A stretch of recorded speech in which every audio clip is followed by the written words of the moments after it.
Yo, in this live, we'll be talking about the potential huge matchup of Canelo Alvarez versus Jamal Charlo. Also, what does it mean for Dave Benavidez?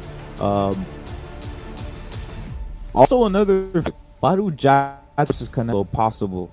Badu Jack versus Canelo possible. Also, we'll talk about the repercussions of a recent little interview between Teofimo Lopez and Top Rank Boxing, where Junior Lopez intervenes and tries tampering down Teofimo's reaction to calling out black racism in boxing.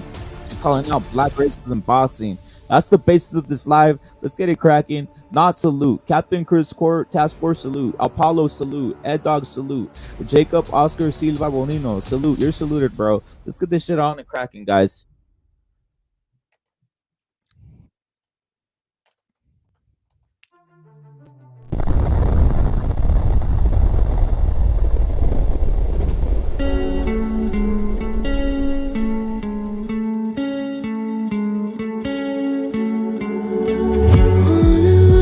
To circle the other. As you go, you remain a stranger to me, to you. But our pieces left uncovered. I'm thinking about four-leaf clovers. I've got composure, silver coin. You hold me, turn me over. I never expect to forget about it. Watch as the breeze binds gold and smoke that you've stolen. Feels like it's my fortune that you're holding.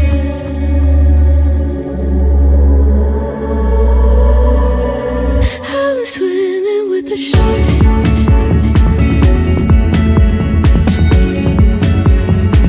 I'm swimming with the sharks.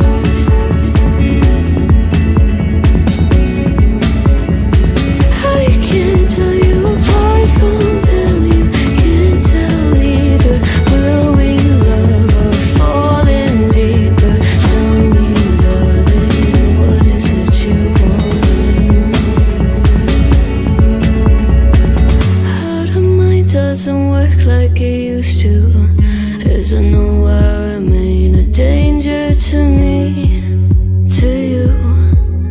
Going altered by the moment, dear, and the sedation. I don't speed on survival. I'm on fire, waiting your arrival. I never expect to be saved out of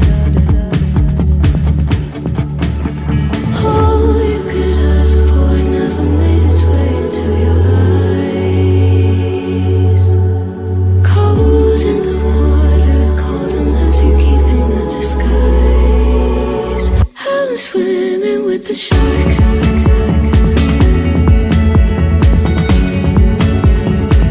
I'm swimming with the sharks.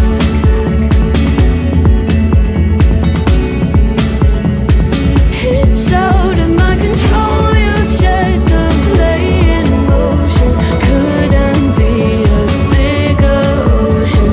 Tell me, darling, is this what you want? Oh, and all you could ask for never made its way into your eyes.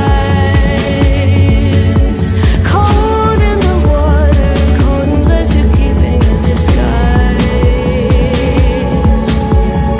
All you could ask for never made its way into your eyes. So very clever, leaving me to wonder what you hide. Salute, killer be killed. Salute times a billion. Pound salute times a billion. Thank you for Pound salute. Thank you for providing some of the info for what's gonna crack off on this live. I saw it in Discord. You saluted K Mac, of course. 18th Street salute. Omar E, you're always saluted. Chitlin saluted. Sergeant saluted. Ed Dog early salute. Captain Court Task Force CCD salute. Salute to the greatest. Salute to the greats. Salute to the greats in Mexican boxing. Salute to the people who are underappreciated in Mexican boxing, which are even the greats, because it should be ranked among the best as the best.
Salute to LK. Salute to No Sad. Legendary. No Sad, you're saluted out there. LK, you're saluted, of course. Yes, this fight's probably going to happen. This or Badu Jack.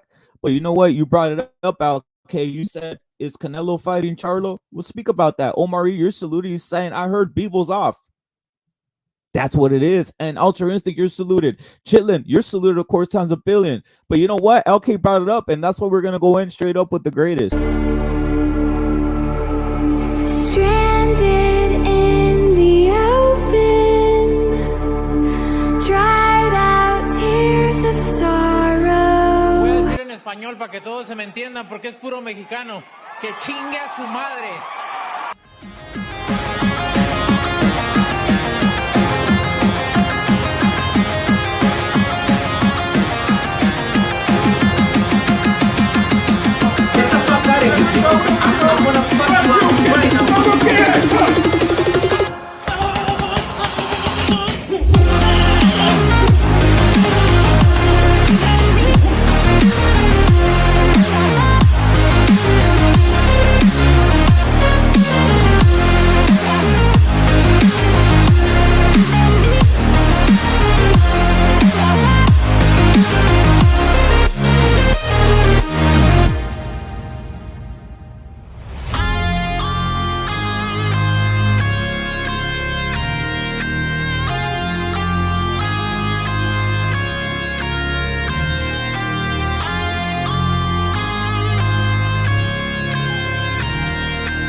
Yo, breaking, bro.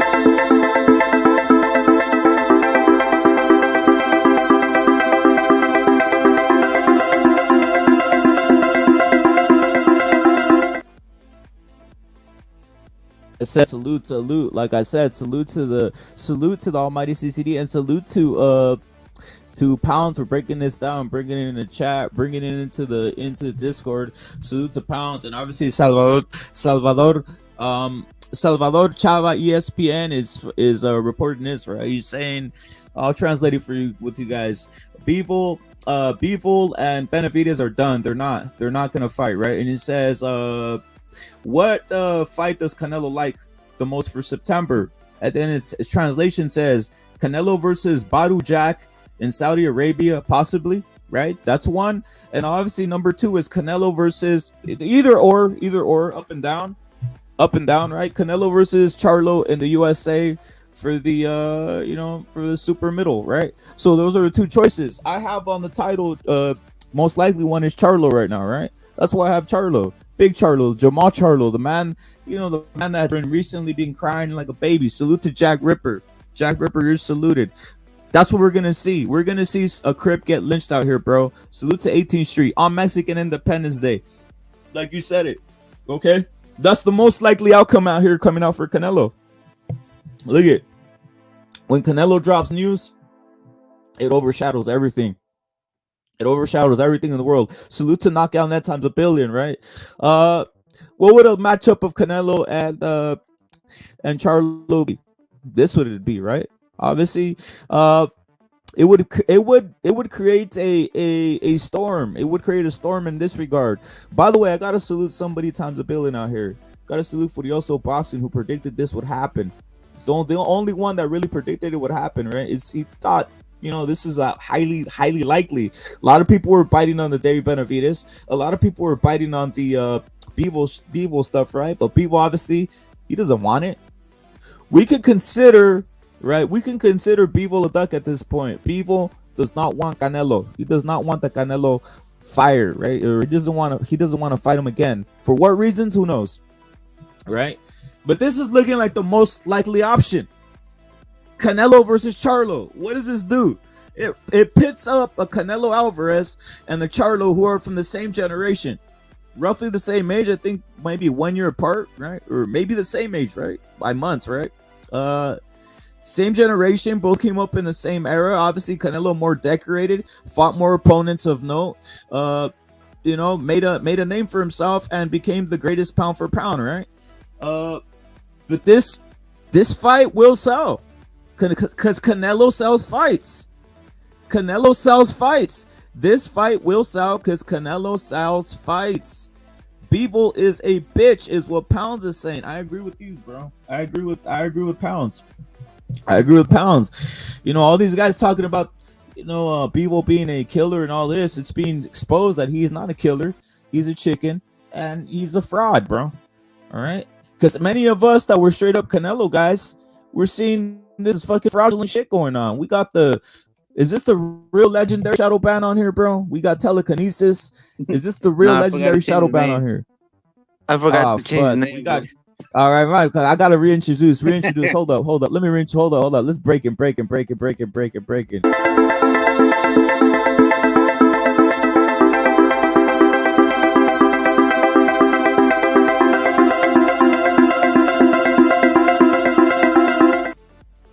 Got Jack Ripper on here. Jack Ripper, salute times a billion, and we got telekinesis. But Jack Ripper first on board, telekinesis second on board. But Jack Ripper, what's your thoughts on this? Canelo versus Charlo next. Badu Jack probably next, possibly next, but I highly doubt it. I think it's most likely Charlo. I think the Charlo fight's gonna happen. Yep. It's a good time to get him too, because he hasn't fought like in 2 years. The last time we saw him, he was going life and death with that journeyman. So yeah, we're gonna see a Crip get lynched finally. What if this happens in Texas, Ripper? What if this happens in Texas, bro? And we'll say like in Dallas or Dallas Stadium, bro, or Dallas Cowboys Stadium, bro. That should be big, bro. I think this shit would sell out, bro. I'm just keeping it real. It would break probably the record too. He'd break his own record. Cause remember he set the record with the Saunders fight. The only thing that is worrying is he set the record during COVID, right? Yeah. Like 2021, I think. The only thing that you have to worry about is the PBC aspect of the fight, because they're gonna want to give it to Charlo. They don't give a fuck about robbing a fighter, like we've seen already. So Canelo's gonna have to really go for the knockout in this fight. We'll see. Or at least we'll see. No. Maybe the negotiation is this. Look, there's many ways to go here. Hey, I salute Joshua Cabrera times a billion. Joshua Cabrera is breaking early news. He's saying Gio Cabron facts, bro. But Joshua's breaking news. He's saying that Pitbull he's just got bicep surgery, bro. So that could be something to look forward to in that fight. Joshua, salute. Thank you for breaking that news. Joshua, your salute times a billion. And as you all know, I'm already going Giovanni Cabrera to beat up on Pitbull Cruz. For me, that's an easy one. But let me go back into the subject real quick, though, Jack Ripper. There's some other things storming behind this, bro. What I mean this? Like, if this fight is made, if Canelo versus Charlo is made, there's something missing. There's something that people are not catching on to. Let me just say right now, today, tomorrow, it's official. Tomorrow, it's official. And Paula salute times a billion. Jack Ripper, telekinesis. Tomorrow, we get the official announcement. It says, boom, headline: Canelo versus Canelo versus Charlo's make. All right. What's the first thing you think other than that? Oh man, that's a good. It's a fight that's gonna sell a lot, right? What is the first thing you think, bro? I'm gonna tell you what I think, but Jack Ripper, what's the first thing you think, bro? Well, they announce the fight tomorrow. If they announce it, how are you gonna think? The obvious one is like, all right, Canelo's gonna fight this guy. It's a good fight, right? It's a good fight for Canelo, right? But what's the unobvious one? What's the unobvious thought on this? If it's announced tomorrow, bro, the headline news. Shit, I don't know. I'll break it to you. That David Benavidez is a dummy. That's what the headline news is, bro. David Benavidez is a dummy. He let himself get played again by the PBC, and they're playing him again, bro. Because think about this. Salute to Josh in the chat. Think about this. Who did they do this before? Who did PBC do this to before? They did it to Pitbull Cruz when they said, "Hey, Pitbull, don't fight Ryan," and then they give a Crip a payday, bro. So literally, David Benavidez, guys, David Benavidez is being pushed ahead, bro. Al Heyman said, "Hey, David, you wait here and be a sucker, and I'm gonna give Charlo the Canelo payday, bro. Don't blame it on Canelo, blame it on PBC, bro." Is all I gotta say. What's your thoughts on that, Jack Ripper? I mean, David could have left a while ago, but his dumbass chose to do the 3-fight deal with him. It's like very stupid on his part, because you could see that the PBC always puts the priority over the Mexican fighters. They put up the black over the Mexican. That's why I don't know why he stayed there. Like the writing's on the wall. That's what they were always gonna do. Charlo, even though he's not even a fucking name or hasn't even fought, they're gonna put him above him. And now, hopefully, he gets the fucking. Hopefully he sees the fucking picture and leaves. Yeah. But he probably won't, though. He's probably gonna blame it on Canelo. Watch. Hey, but how crazy it is, though, Jack Ripper. How crazy it is. Think about it. Think about it, bro. That's two guys. That's Pitbull Cruz. So obviously he's gonna get a fight with the Giovanni. I got Giovanni beating Pitbull, by the way.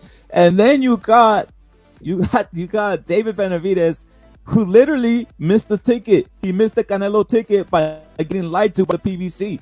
It's a joke, guys. Not only that, but they're gonna try to give he's gonna fight the Cuban next, and they're gonna try to give it to the Cuban. Watch. Of course, bro. This is so fucking, dude.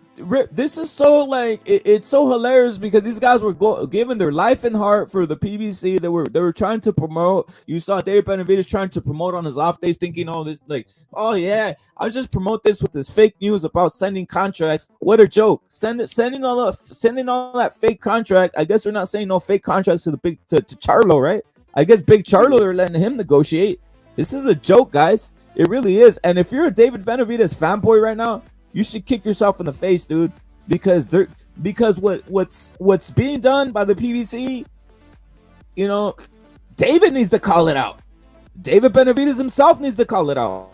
Yeah, but they're fucking stupid because like they try to put a time limit. There's only been like 2 weeks since they've been negotiating the fight, and they already called it off. Like they what the fuck is going on? Like these fights take a long time to negotiate.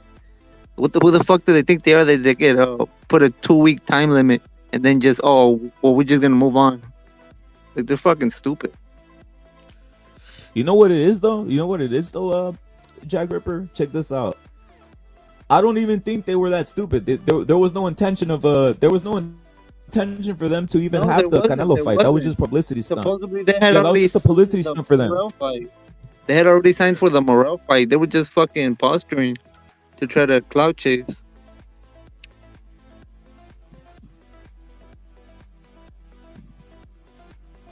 I mean, he said that Canelo ghosted him though, like when they sent the contracts, man. That's all I'm saying. Omar salute, bro. Omar salute. Wow. Right now I'm gonna hit Omar right now. Salute to Omar E, bro. Hold up, Omar. Omar salute, bro. Look at dude. Telekinesis. What's your thoughts on this? On what Jack Ripper and I broke down so far? Well, my opinion of this is that Canelo ghosted Benavidez, and yeah, it's time for him to defend or vacate.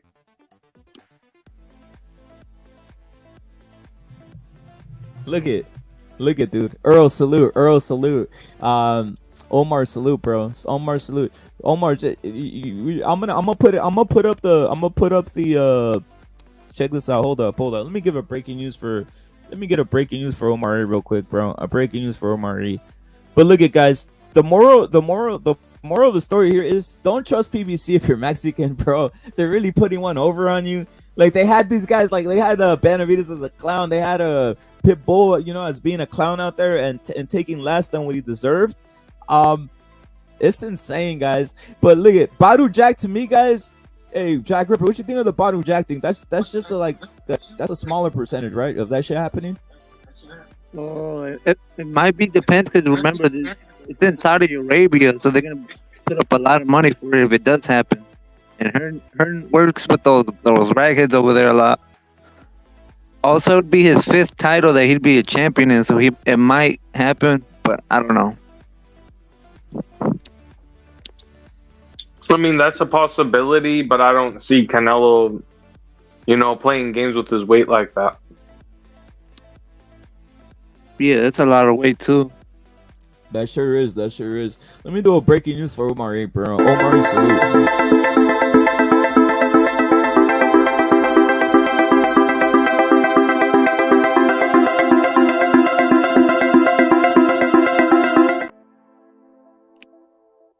You always support the CCD, and he drops a $20 cash app, bro. Omar, I read your message, bro. Omar, salute to Omar. And yes, bro, you don't even, you tell me, bro, and that's what it is. Salute to Omar. I'm on that, Omar. I'm on that for reals, bro. Salute to Omar, bro. Omar, I'm on that, bro. Earl, salute. Pound, salute. Gerald Drummond says, haha, Canelo versus Charlo. It's nothing, dude. It's still great. I mean, let me say something, Jack Ripper. Are you like saddened by this fight? What do you mean, saddened that the Benavidez fight isn't happening? No, just saddened that, look at, if this fight's obviously, it's already highly, it's getting negotiated, but this fight's announced. Are you gonna be sad or are you gonna be excited? No, I'm gonna be excited because I'm excited. We get to see a Crip get lynched on Independence Week. Facts. I mean, Greg, this is exciting news for me, dude. Like, look at Canelo, dude. Canelo, Charlo. That's a good fight for me. I don't care. I like it, especially seeing the options when guys don't want to sign the contract. I mean, what are we talking about? You get what you can and the best available, dude. For reals. It's just gonna build up the Benavidez fight even more too. If Benavidez beats up Morel and Canelo beats up Charlo, it's just gonna build up that fight even more. So I'm cool with it. I mean, as long as Benavidez gets him with Morel, and becomes a mandatory and yet another sanctioning body, he could probably force hands. So you can only see. Yo, the thing is, salute to everybody in the chat again. Look, I'm excited. To me, like the fights that I wanted to see was this. I wanted to see Charlo, dude. I wanted to see Big Charlo versus Canelo.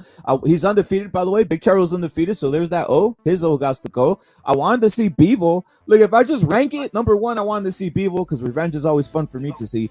The second one would have been a David Benavidez. Why not? But the distinction is I would want to see it on the zone. I would want to see it on the zone, right? The Charlo one is up there. Other than that, that's a great one, dude. Charlo's up there to me. Like, guys, this is exciting fight news for me, dude. And I'll say something else. It's always something I wanted to see, even about 2-3 years ago when it was boiling over, Jack Ripper. You remember all these guys, all their hopes and dreams were in Charlo beating up or not, or taking like the throne from Canelo. Like, what are we talking about? Are still on that, dude. They're still hyping him up to this day right now. They're still saying he could win.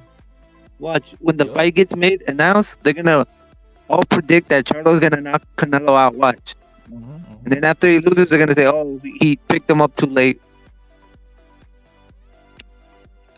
Yo, something else, guys. Salute to Alonso, amazing. Earl saying Benavidez is going to age out Canelo, bro. Nah, dude, it's never. Earl, it's never gonna happen, dude. If Benavidez does not get the fight within these 2 years or within this year and a half, it's not gonna happen. I predicted already because I don't think Benavidez is gonna stay at 168, bro. He's gonna end up moving up. He's probably gonna end up moving up at he's gonna campaign at 175, bro. I don't think he has enough in the tank to stay at 168, and that Canelo versus Benavidez will never happen. I'm gonna tell you something else, right? Is Canelo a bad guy or a guy who is unreasonable, Jack Ripper? Of course not. He gave Plant $10 million. Who does that? Okay, you're right, but I'm gonna tell you what he is. He doesn't like someone trying to force him to do something. Like every time that. he hates that shit, bro. Anytime you guys can look at it through the existence of Canelo being followed in the public eye in boxing. Anytime someone tries forcing something to hell. The WBC, Oscar, they had a little beef, and guess what? He said, "The hell with that, right? You're trying to force me to do this. Go to hell." The other one was obviously the Andre. Andre went into the press conference and says, "I want to fight you." Like he's like Canelo's like, "Fuck you, dude. Like you really do that? Fuck, go to hell, right? Like, I'm fighting you, bitch." That type of shit, right? Now the David Benavidez became so annoying, bro, that I think at this point it's almost tastier for him to just say, "Go to hell, dude." My point, it's almost tastier for him to make him feel the pain of all this like annoyances and all this shit, crying like a baby, crying wolf in a sense. Yeah, the thing is that he sees the media talking shit about it too, and he's getting tired of it. Like every time they ask him, you can see on his face that he gets mad and he's like, "Stop asking me about this guy." Like he almost doesn't want to take the fight just to make the press and some of his haters even more mad. Yo, that's the breaking news on that front, bro. We could debate that. We could talk about that further in the show, bro. But I want to break in some other news, bro, because this is pretty interesting. Jack Ripper, I don't know if you heard it, but we're gonna break it here. Some more breaking news. Some more breaking news.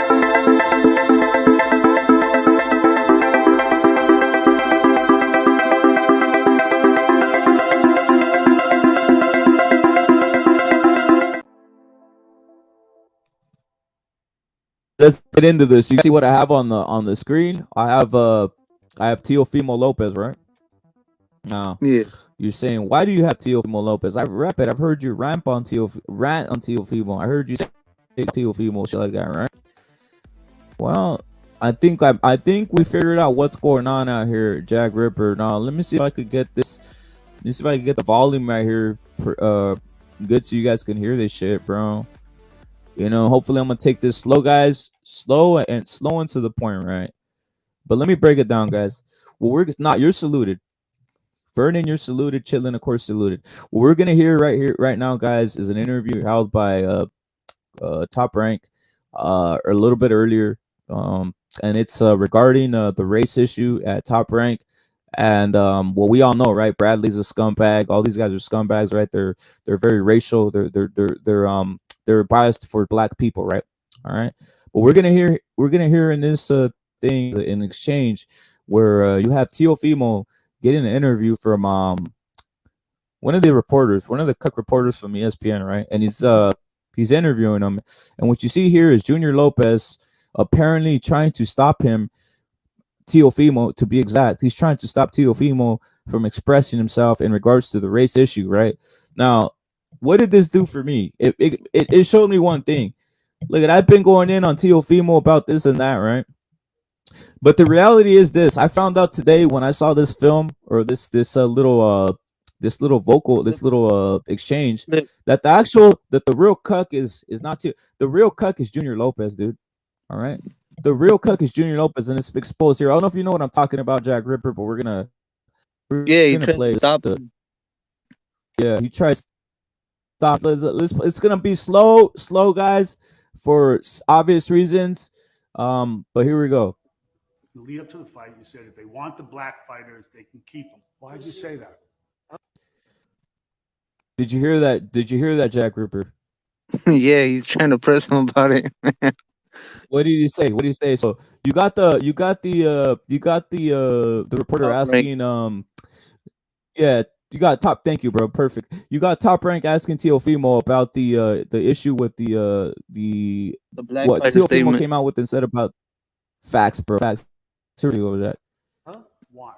It's just a biased part of what I'm seeing in our field. That's it. Because it just seems like there's certain ones favoritizing others. I believe Right there, he answers the question. He starts trying to be very politically correct, right? He says there's other fighters like he's trying to find words, right? Jack Ripper. I don't know if you get Yeah. my point. You could tell he's trying to find words.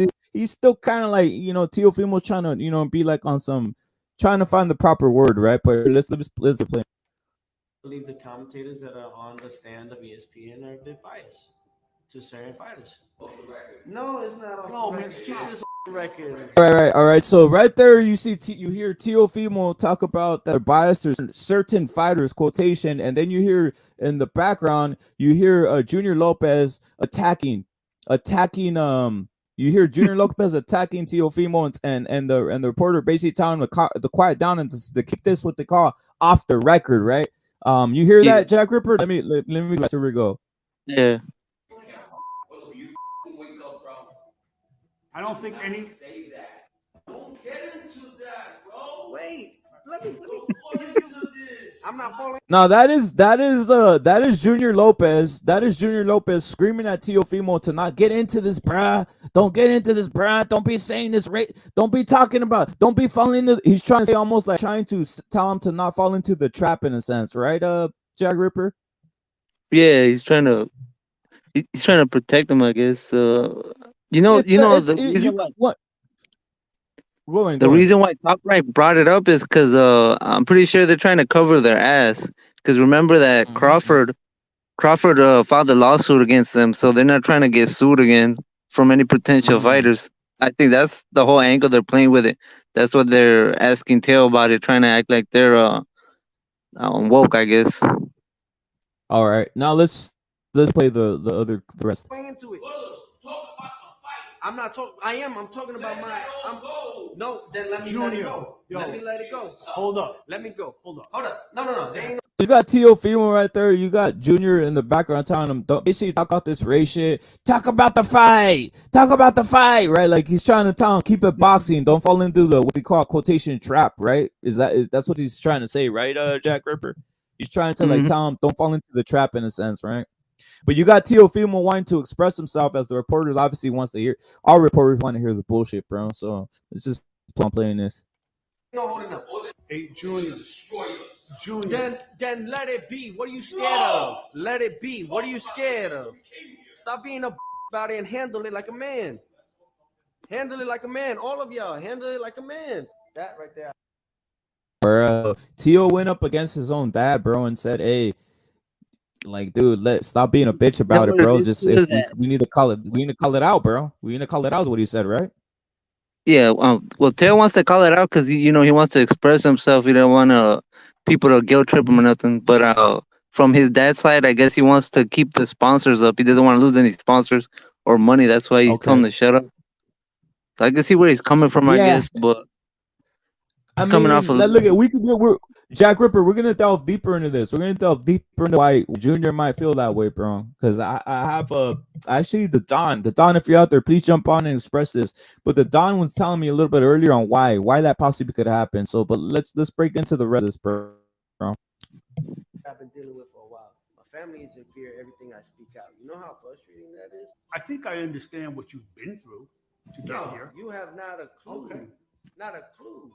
Just said that he's been dealing with this a while, that his family is in fear of what they're speaking, of what he speaks about, right? Obviously the race issue in a sense, right? The race issue, something we've been calling out right here. By the way, I did the Jack Ripper. Did you see the interview I did on Junior Lopez? No, what happened? All right, so I literally did all this race shit. I started it, just straight up, bro. So 8 months ago, I'm the one that told Junior Lopez that Top Rank was hating on Teofimo and that they favor black fighters and that fucking Shakur, they favoring Shakur, bro. Okay, so he didn't, and at that instance when I did that, he didn't. He wanted to keep it boxing. He didn't want to talk about anything, and I kept on telling him, no, they're going against Teofimo. They're favoring black fighters. I was telling him like that, right? And obviously, Teofimo saw that, bro. Let's And you planted the seed of that shit in his You head. have not a clue of what I've seen, what I've gone through, and what I'm continuing to walk through. None of y'all. I see a kid who went through a lot of shit growing up, a lot, who's carrying his whole family. there you got Teofimo trying to express himself and other things, right? So Jibber, right there you see Mark Kriegel. Like, I thank you Timothy, because I had lost his name, bro. You see Mark Kriegel just explaining or trying to go in and talk about this shit. It's like, I see a kid, just trying to like get him to start spitting shit, right? Spilling beans and stuff. But at this point, the dad's already going haywire. Any case, that's about enough, right? Pound salute. I mean, realistically, what ended up happening is Teofimo towards the tail end of that expresses that he thinks that he's getting censored in a sense, right? Exile, you're saluted. Jack Ripper, what's your thoughts on the situation and how it went down, bro? I think they're setting up Teo to be the bad guy in this fight. They're probably gonna post this clip during the, like, after the fights they try to cut time and shit. They're probably gonna air this clip out and shit.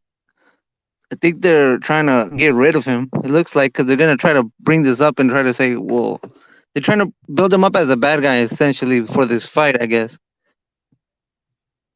I'm not sure. I heard that he resigned, but I'm not sure, because remember they said the same thing about Haney. Yeah, they said he resigned and then he didn't, and then he did and then he didn't. They play a lot of games over there at Top Rank. Well, let me ask something, bro. So look at whose fault is it then, bro? Right here is what I'm looking at. That's what I'm trying to get at. Is it Junior Lopez for who's the one censoring realistically, bro? Because what I'm saying, you see right there on the banner, what do I have? I have what it says: Junior Lopez censors Teo from calling out racism. I know. Do you think that's factual? You think that's a factual truth? That is Junior Lopez actually censoring? Not that we're looking at it, it's Junior Lopez censoring him from censoring Teo and his family, pressuring all over the place from talking about what's going on out there. Yeah, because he blew up the interview right there and they stopped.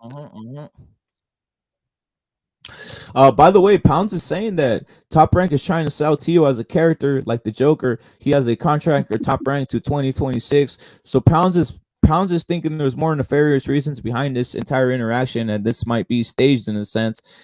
My point is this: I just don't like anybody trying to censor another human being, and it looks like to me because of the culture, dude. I think this again. I gotta credit. Even if he spoke out. Even if he spoke out, they were gonna make him. They're gonna edit it to make him look like he's crazy, like he's a bad guy. Because remember that the black fighters over there are the sacred cows right now. Yeah, so you can't speak about them. You can't go against them. You can't do nothing right now. That's what they're trying to push right now. Like this, bro. Jack Ripper, you're right about that, bro. But look at like again, what I was saying is you really can't go against any of that stuff. And also there's something else to this, bro. Like, look at, bro. But that's the thing. They don't want you to defend yourself. Like, even if a black fighter came up and slapped the shit out of Teo's grandma, they're gonna tell him to shut up and don't talk about it. You're not lying there. The whole thing though is what it boils down to is this, bro. At certain point, how old is Teofimo? 24? Guys, you guys could tell me in the chat, because that's just off the top of my brain. Is it? He's 25 or 24, right? At a certain point, you gotta let an adult be an adult. You really do, bro. You gotta let an adult be an adult. I know Junior Lopez is the coach and the father, but you gotta let an adult be an adult. And if he feels that, because he rectified it. He said in the interview again, he doubled down on the Tim Bradley or on Bradley and Ward comments, right? That they have a bias, right? You gotta let these guys express themselves, bro. Like, I mean, he's a man, bro.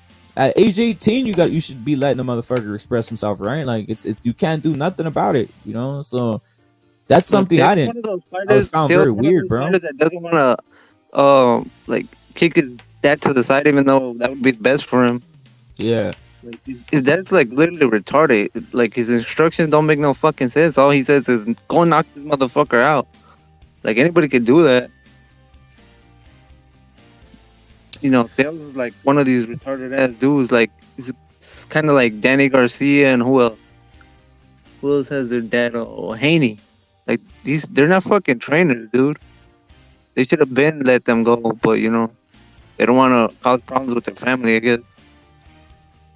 Yeah, but that's the coaching aspect, though, right? That's the coaching aspect, right, Ripper? That's the coaching aspect, bro. Yeah, it's but then they don't want to bring in a co-coach, like to be the main coach. They leave the fucking dads right there that just fucks them up.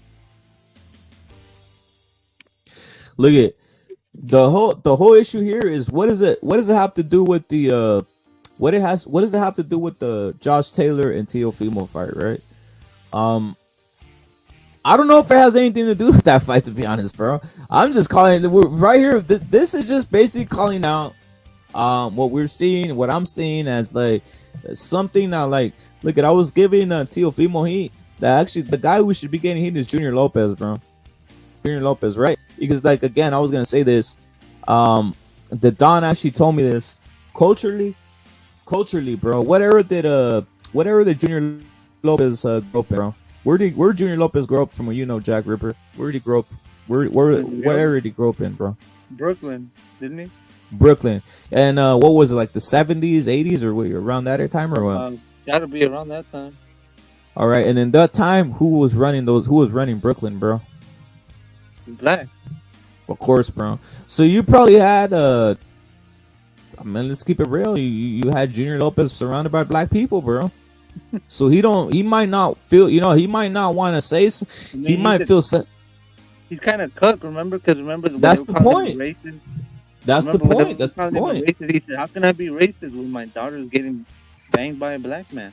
I mean, there it is, bro. So there it is. Teofimo can call.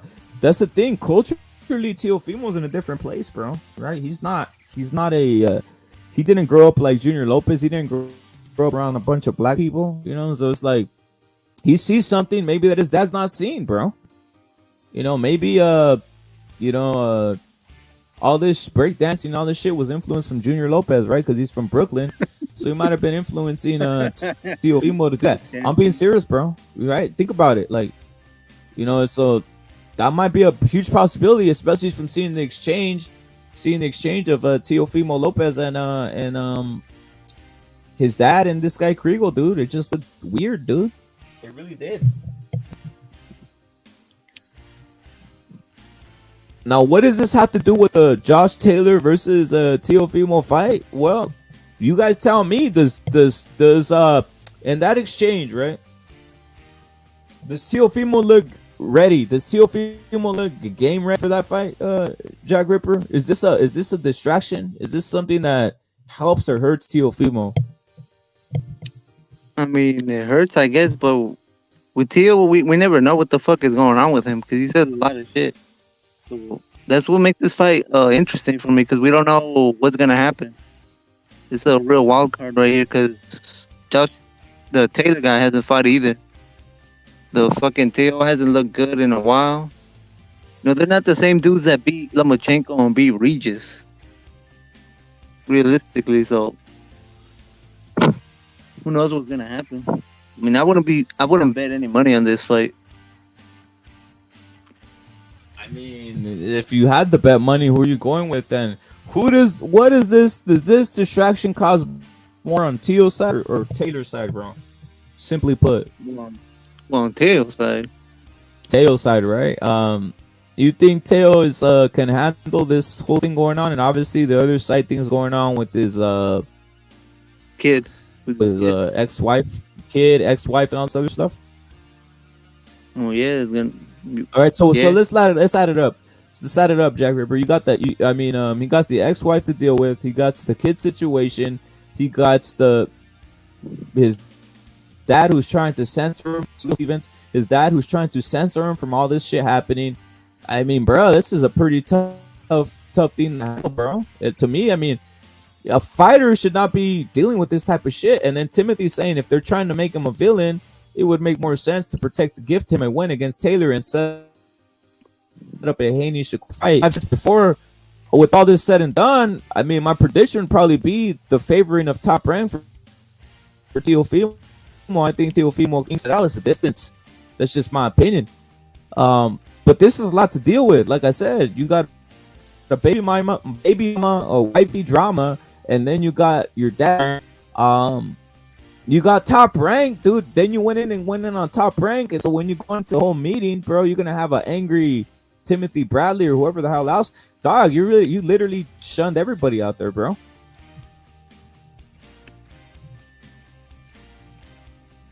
Now, all that said and done, guys, a fight's cracking off, bro, and the wins were today. We got Mind Taker saying Taylor wins easy. I mean, shit. Is it? Is it easy? The wins, I didn't even see. I mean, you looked in shape, bro. At the weigh-ins was this. At the weigh-ins, Taylor looked a little skinny. And Teofimo looked in shape, bro. Looked filled out. He weighed in 140, bro. Big dude. The last time he fought at 140, he weighed in 137, bro. Josh Taylor, he's been having trouble making weight too, so that could be a factor in this fight. Yep. Depending.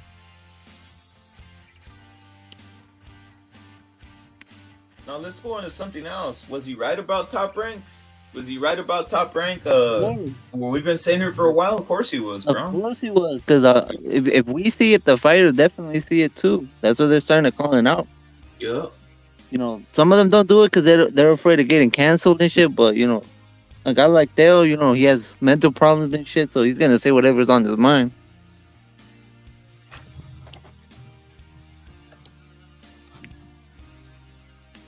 Yeah, Teo is outspoken, guys, and is what it is.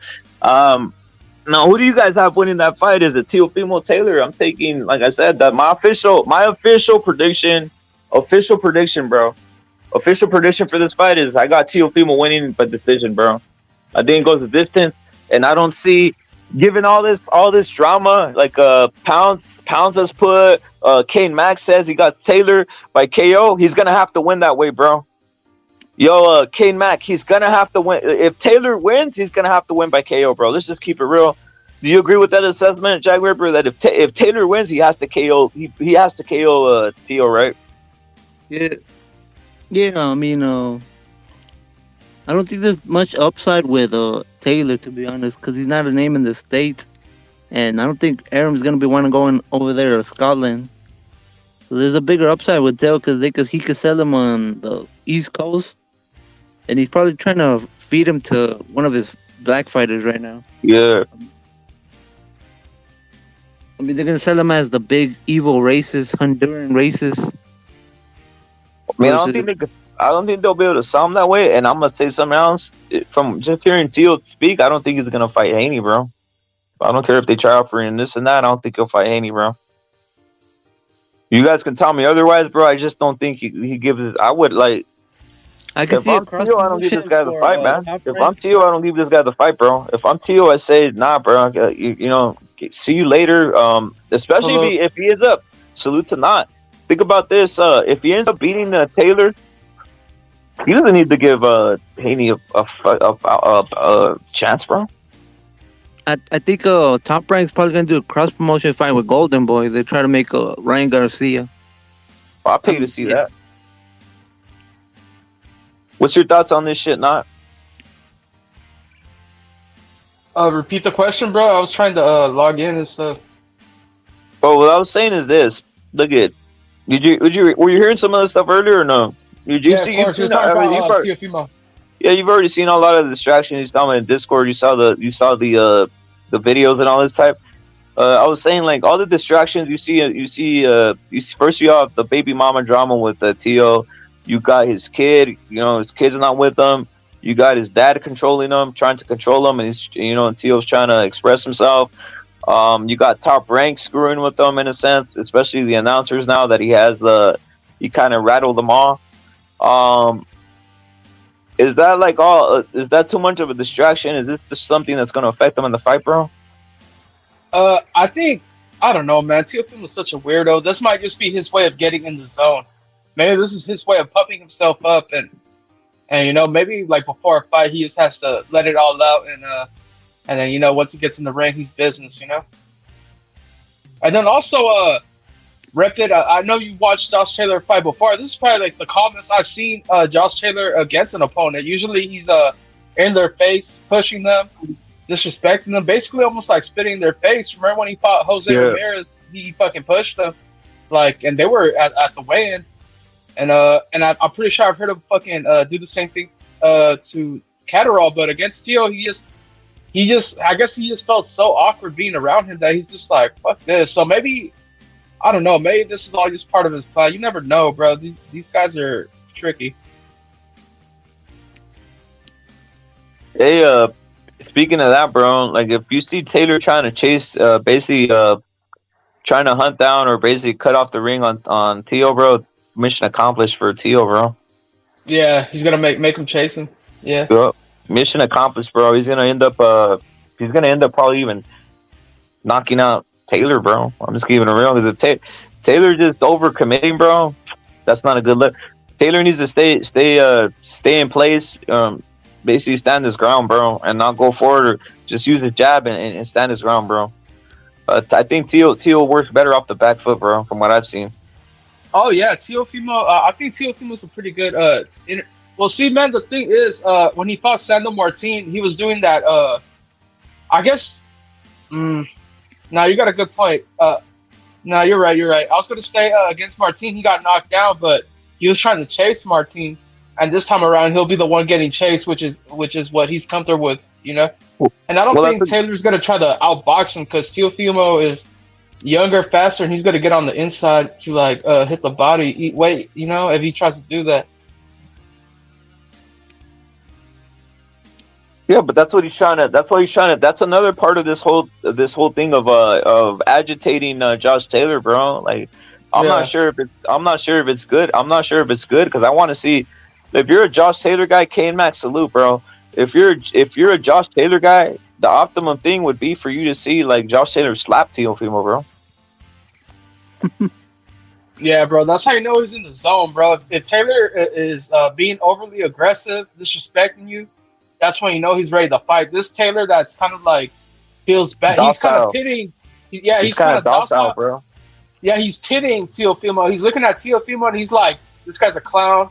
This guy's a joke. His life is falling apart. He's probably going into it kind of underestimating him, if anything, bro. Because he's probably like, what? This guy got nothing for me,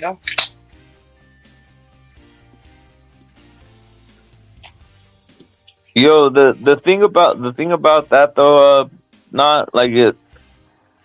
Okay, it's a hard fight, bro. It's a hard fight to I mean, predict, if you bro. go either way, look to me. No, with this shit that I saw today, with this shit, I was thinking like, Taylor got this motherfucker, but now seeing this today, bro, and then seeing some of the, seeing Taylor, bro. Look at that, the weight, when him weighing in like that, bro. I didn't like it, bro. Who, Teofimo or Taylor? Taylor, bro. Taylor didn't look all that great, bro. I mean, he looked much worse in the Catterall fight, though.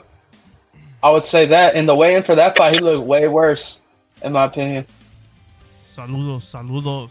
I think he looked way worse in the Ramirez fight too. Actually, this might be the best I've seen Josh Taylor look at a weight cut. Maybe that's why he's kind of docile, because he doesn't have that anxiety that comes from being hungry and just fucking drained, or as drained.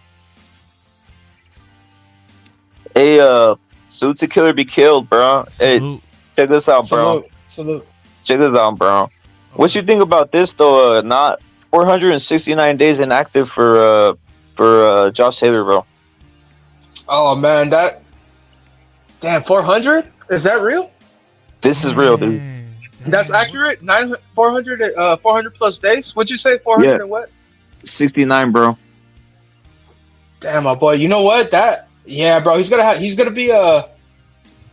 look rusty the first 5, maybe 6 rounds, bro. That's where Teofimo's gonna have to work and make Josh Taylor chase him and try to get that ring rust off him. Maybe do the same thing he did to Lomachenko, where he kind of just takes advantage and sweeps before he warms up, and then just survive and then go hard late. Yeah, I would say Teo's probably the fresher pressure, man. I think he won't have ring rust, man. We just seen him fight not too long ago, as they say, it's 182 days ago. You know, and Josh Taylor's been out the ring for a while, man. Killer be killed. Yeah, go ahead. Does Teofimo have the pop to get respect from Taylor? I think so, man. Yeah, I think so. I think Teofimo you do. You think his power carried? Because for me, I'm not even sure on that. I'm not sure. It's only one weight class, dude. Whoa, he has one weight class makes all the difference, though. One weight class makes all the difference for a fighter, though. For some fighters. But Taylor's a big ass dude. He's a big ass. He was a big ass lightweight. Who is this? Who's talking? Jack. What's your name? Jack Ripper. When you saw the weigh-in, didn't you notice the size difference though? Josh Taylor looked much bigger, didn't he? He looked bigger. Yeah. Yeah, well, yeah, he did, right? Taylor's bigger than all of them, but Taylor's a big ass dude. He's a big stocky guy, and he has one punch knockout power too. Yeah, I don't remember that. Who was the last guy he knocked out in one punch though? Nobody's knocked out a few. He knocked out Campa with a jab, no? Did he? Yeah, he knocked him down, and Campa went was 12 that rounds stoppage with legit though? Brandon. No, it was just a knockdown. The Asian fighter. What Asian fighter? Oh, Brandon Lee. Yeah. There you go. Brandon Lee. He knocked out Comey too. Remember? That guy was durable too. That was at 135 though. That's what I'm trying to say, Jack the Ripper. You know, but the Campa one, that's a good example. But I don't know, that fight was weird, and I'm not even sure if fucking that was a real stoppage. You know, I would have to go back and check it out. Yo, not critiquing the shit out of Teo, bro. No, I like Teofimo. It's just like leading up to this fight, he's just been acting fucking weird, bro. Like he's talking about fucking he wants to die in the ring and shit like that. He's telling Taylor, "I want to kill you," and he's saying it like in a way where it's not even like, "Yeah, bro, this is a fighting." This is more like he's saying it in a way where it's like in a tone where he kind of sounds like depressed, like he's just like, "I don't care." I don't know. That's the way I'm perceiving it. Yeah, no, I don't know. But hey, but they got us talking about him though, man. So I don't know if it's that if that's him promoting himself in that time. Remember when he said, "Do I even got it anymore?" And he had the camera on him. He said that was promotion. So we don't know what's going on with Teofimo, man. Yeah, bro. Trying to put up, who knows? Yeah, that's a good point. Killer be killed. Because now I was mentioning the what Ripper earlier. Maybe this is like a false flag from Teofimo. You know. Like he's like just playing games where he's just acting crazy and shit. Maybe this is his gimmick where he just acts all erratic and shit. Bro, these kids, you never know, bro. With these kids now, bro, you never know, bro. These guys are comfortable acting in any way, on camera, and it means getting clout, bro. Yeah. Teo has always been weird, to be honest. Though I think that's just the way he is. Like he always posts Bible scriptures that make no sense when he's talking about shit. Yeah, that's true. I remember that when he lost, he was posting Bible scriptures, and then he's talking about, "I want to kill this guy" or some shit. So like, what? Yeah. Like, bro, you're like kind of it's like you're kind of out of pocket, my boy. Like you need to relax. I don't know, man. He's trying to be edgy, I guess. But I mean, Josh, man, this fight's a good. Yeah, fight, it was man, Campa. Josh Taylor, man, he's when he rehydrates, he's way bigger than his opponents, man. Yeah, he's a good welterweight, huh? When he fought, I think Josh Taylor might fuck around and beat Spence, man. Spence, fuck, I don't know about. I mean, look at how fucking Josh Taylor fights. Stays in the pockets, makes you miss, fucking hits you, bro. When he fought Regis Prograis, bro, he was fucking Regis. He was fucking. People said that was a close fight. Close fight? Like, what do you mean close fight? Because I thought Josh Taylor won that one pretty clear. Josh Taylor dominated Regis Prograis, bro. So I thought that was like a 7-5, maybe draw. Thank you, bro. Not exactly, like 9-3, 7. Bro, that's a A4. Yeah, 7-5, bro. Yeah, something like that, bro. It was competitive, but I mean, the guy. I think the right guy got it, bro. Oh no, man, I can't. This fight's a good fight. This is a big step up for Teo, man. Fighting a undisputed fighter in Josh Taylor. Teo has an underrated resume, to be honest. A lot of people don't see it. I mean, Josh Taylor dominated Victor Postal. People rate Teofimo's resume, bro. It's just the way he's been acting, and you also got to take into consideration when he was doing all that, he had a team. Now he kind of just has his dad, bro. He used to have who's that Cuban coach? Oh yeah, he fired that one dude, right? What was that guy's name to be killed? I think Camacho or some shit? The Camacho? trainer. The trainer. Yeah, of what's his Teofimo? name? Camacho. Salas? No, Gamache? He had- Yeah, he had Gamache. Salas? He had Camacho, Salas yeah, before? what's Camacho? He had Gamache and Salas, I think, right? At one time? At one point? Yeah, I don't know, man. I think so. Yeah. Yeah, but Yeah, he had like, he had a good team, bro. Yeah, bro. I think he got rid of him. He got rid of him right before Cambosa's, and that's when he started looking human, bro. Yo, but his dad was like, his dad be fucking up, bro. I don't know how. I Yeah, feel his about His dad's fucking crazy, bro. Didn't Well, somebody people- say? People No, said, go ahead, Killer. people were saying they should fire his dad. You know, after the Cambosa His shit. dad? Man. I feel like he should. I don't think he needs. Teofimo needs a better trainer. You just mentioned it. He had a better. He looked He better. needs with at least someone another else. head trainer, but he don't even want to do Yeah. that. He don't want to get his dad upset for You whatever think he reason. doesn't want to do it? Maybe because No, his he dad doesn't doesn't, want to dude. leave. No, hold on. Maybe his Yeah. dad wants to be there all the damn time. Look at No, the he personality of does. his father, bro. Yeah, probably he worse does, than- bro. man, His dad it's don't let probably him worse do than it 'cause David he's great. Jose Benavidez Sr., homie. And not Yeah, even at fucking that. Theo's Killer be afraid to killed. stand up to his dad. He's a You know control what, freak, bro. He's a control freak, bro. Yeah. You know, if Teal Senior was a real one, he would be okay with. He doesn't have to leave. He doesn't have to leave Teofimo alone. You know, of course, that's his son. But he could, you know, he could be aware enough to take a step back. Yeah, and but he's a realize, you know? control freak. These dudes don't want anybody to put their fucking. He probably feels like they're gonna steal him away or some shit. Yeah, he's afraid, bro. Because He's a control if you look freak. into Teal Senior's fucking past, he really has. He kind of comes from nothing, bro. His parents, you know, they both passed away young when he was young, tragically, and it's just been him, bro. So he's probably like obsessed. So when you lose, yeah, exactly. So when you lose something like that, bro, when you lose something like that, you literally have nothing, huh? You got that you feel nothing. Maybe that's why he's such controller, bro. But again, you got to do what's better with the best for your son, not for what's the best for you, homie. What's best for your son? Stop controlling Teofimo Lopez. Let Teofimo be great, bro, because he can be great. Let him get trained by a good trainer, bro. Stop fucking controlling Teofimo Lopez, bro. Yeah. And then on the He's controlled, bro. That's right. This is true. Killer be killed. Speaking facts, bro. Bro, the same shit they're doing with David Benavidez. Fuck Jose Benavidez Sr. Fuck Teofimo Sr., homie. Fuck him. Teofimo Lopez, he's a good fighter. He can he can win this fight tomorrow. He gotta stop listening to his bitch ass dad. And let Teofimo Lopez keep exposing Top Rank. The same shit I've been telling Teofimo to say. He's been saying it. Teofimo be watching this shit all the fucking time. Let him cook Top Rank. Why you think Timothy Bradley's not showing up to his fight tomorrow, nigga? Because it's fucking working, homie. Fuck Teo Sr. Fuck Jose Benavidez Sr., homie.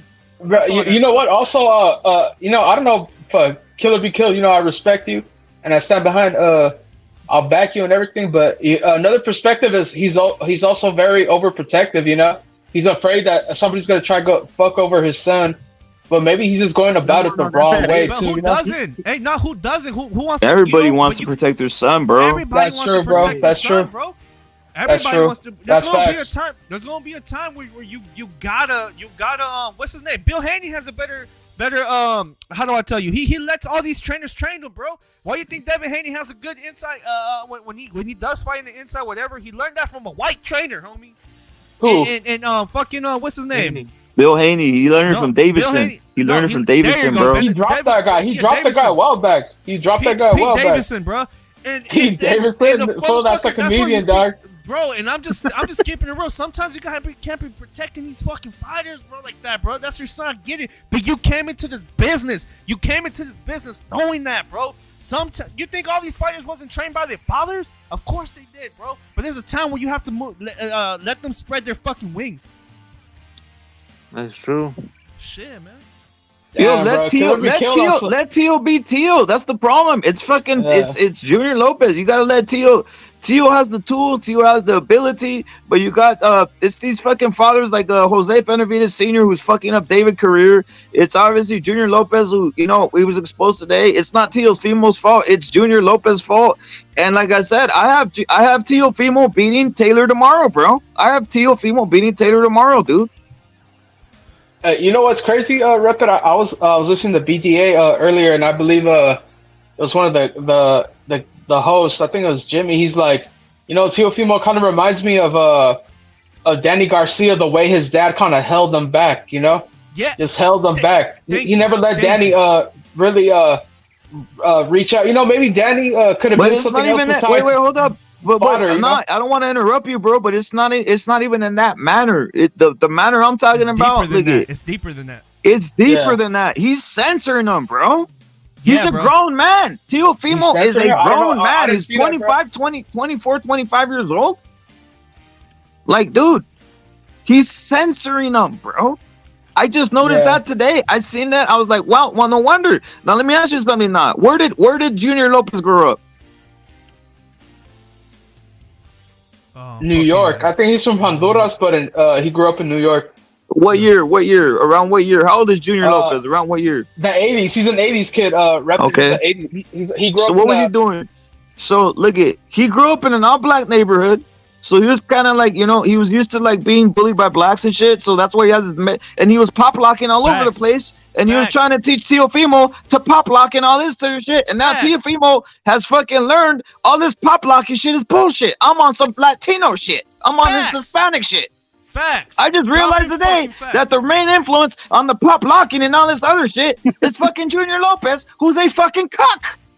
Facts, bro.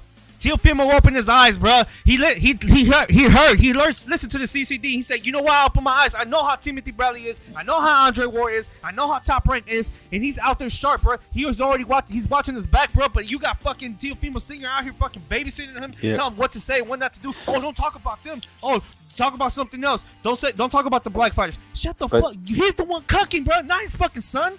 Hey, I like Devin Benavidez. He's a fucking monster. His son can be a fucking monster too, bro. He's out there, bro. He's holding the back, bro.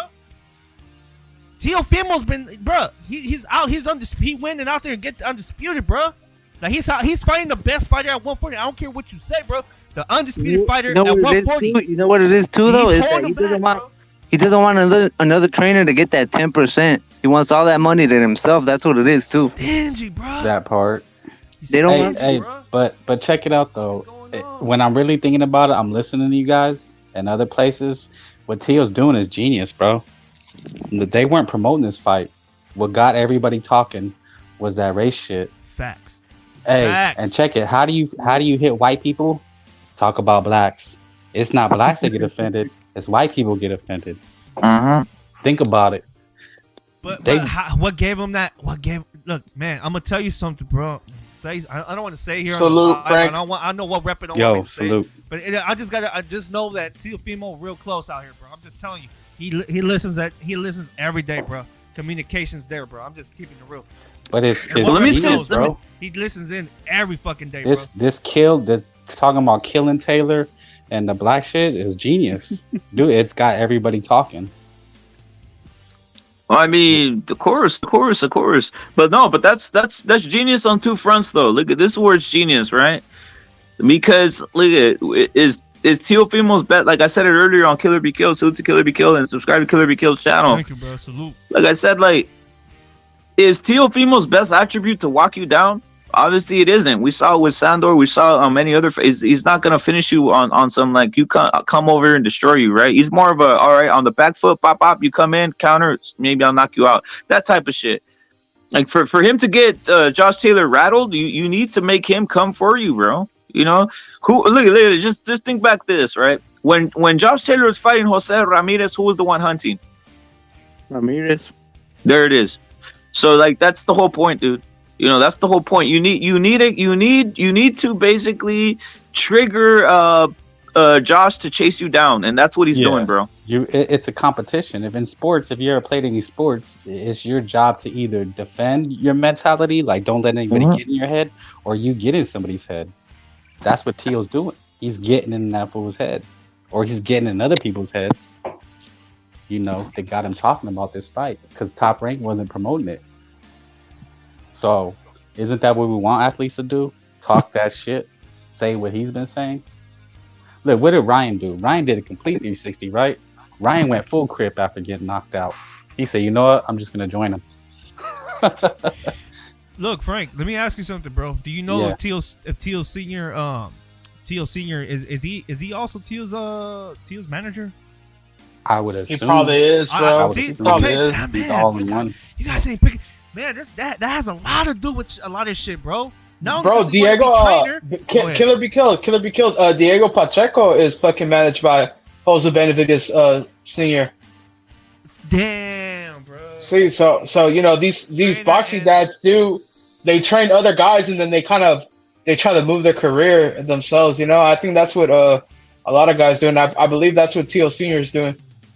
So he's father and coach. So I mean manager and coach. So he's getting like both those cuts, man. Of course he doesn't want to leave him, but no wonder he's acting out here all fucking crazy, bro. Trying to censor his son, bro. What do you think he's gonna be like after the fight? Let's say he wins. You think he goes back and say, "Oh, it was just promotion. I didn't really mean that shit." I don't Of course, Frank. Of course he does. Of course he does. Frank, look at this kid. I don't think so. This kid is erratic, bro. You guys. Teofimo will double down. Teofimo will double down on that shit, bro. Oh, we'll see. But He'll I double don't know. down, bro. I'm telling you right now, he'll double down on that, bro.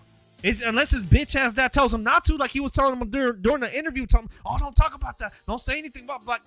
Yeah, bro.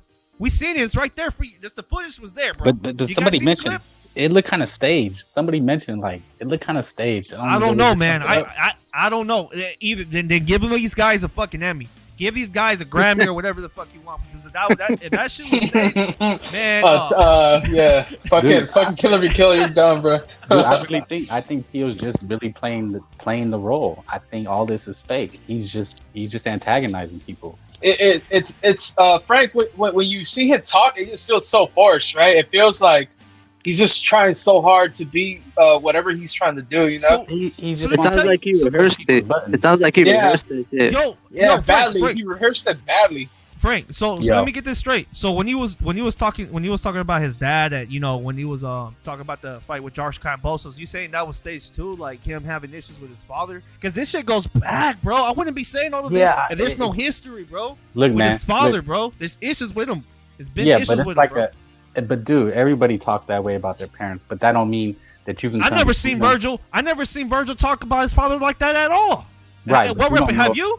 But he could be talking to that big. I mean, we never see Virgil. We never even see Virgil downplay an opponent. We never even see Virgil be like, "This movie sucks." That's somebody's personality. That's him. That's always been Teo, man. That's always been Teo. I'm going on. I don't know, man. I'm going on limb. I think him and his dad staged this shit. They kind of just figured this is what's gonna work, and let's just look, man.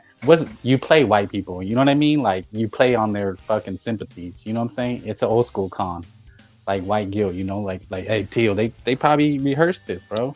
I mean, I wouldn't put it past them.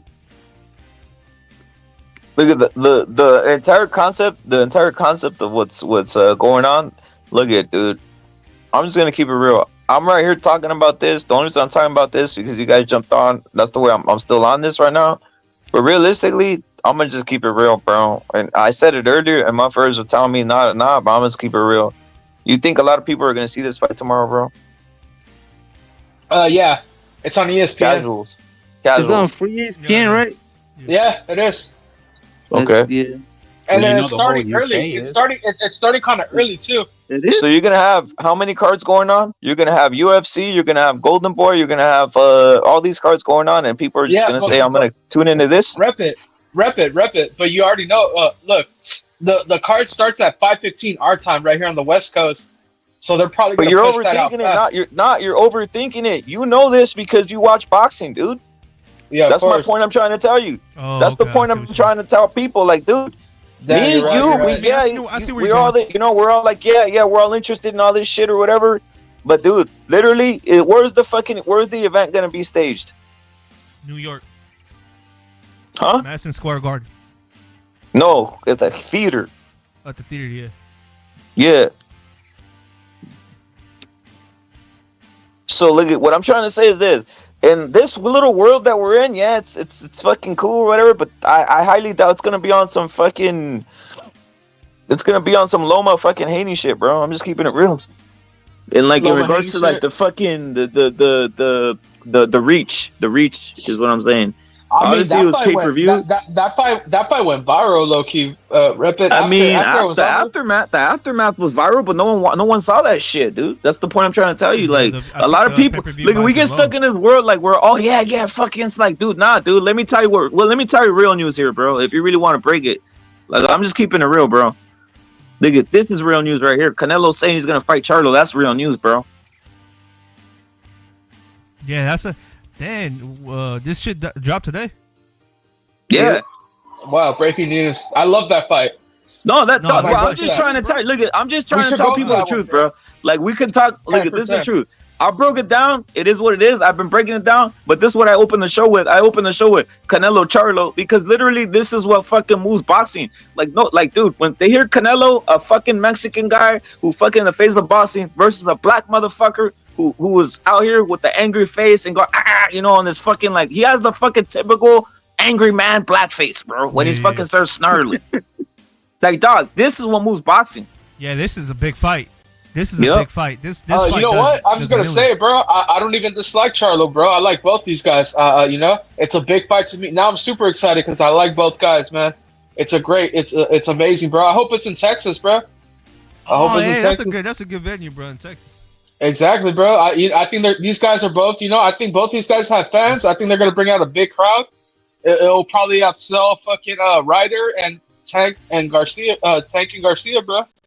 Nah, well, let me just say, let me just go furthermore. Let me go furthermore to people say, "Oh, Rep is hating." No, I'm not hating. I'm just telling the truth, right? Like, look. First of all, yeah, you did. Tio, you did do a good job.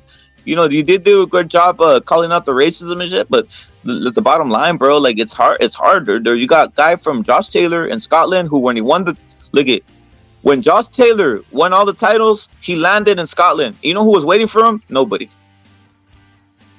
This is true. Yeah, that the airport's empty.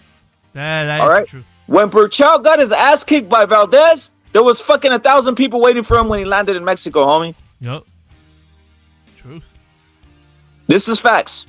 All right. So you got Taylor, who's they don't give a fuck about him, and then you got Teofimo. He's doing his best right here. Getting a little hype, but bro, like it's gonna be like.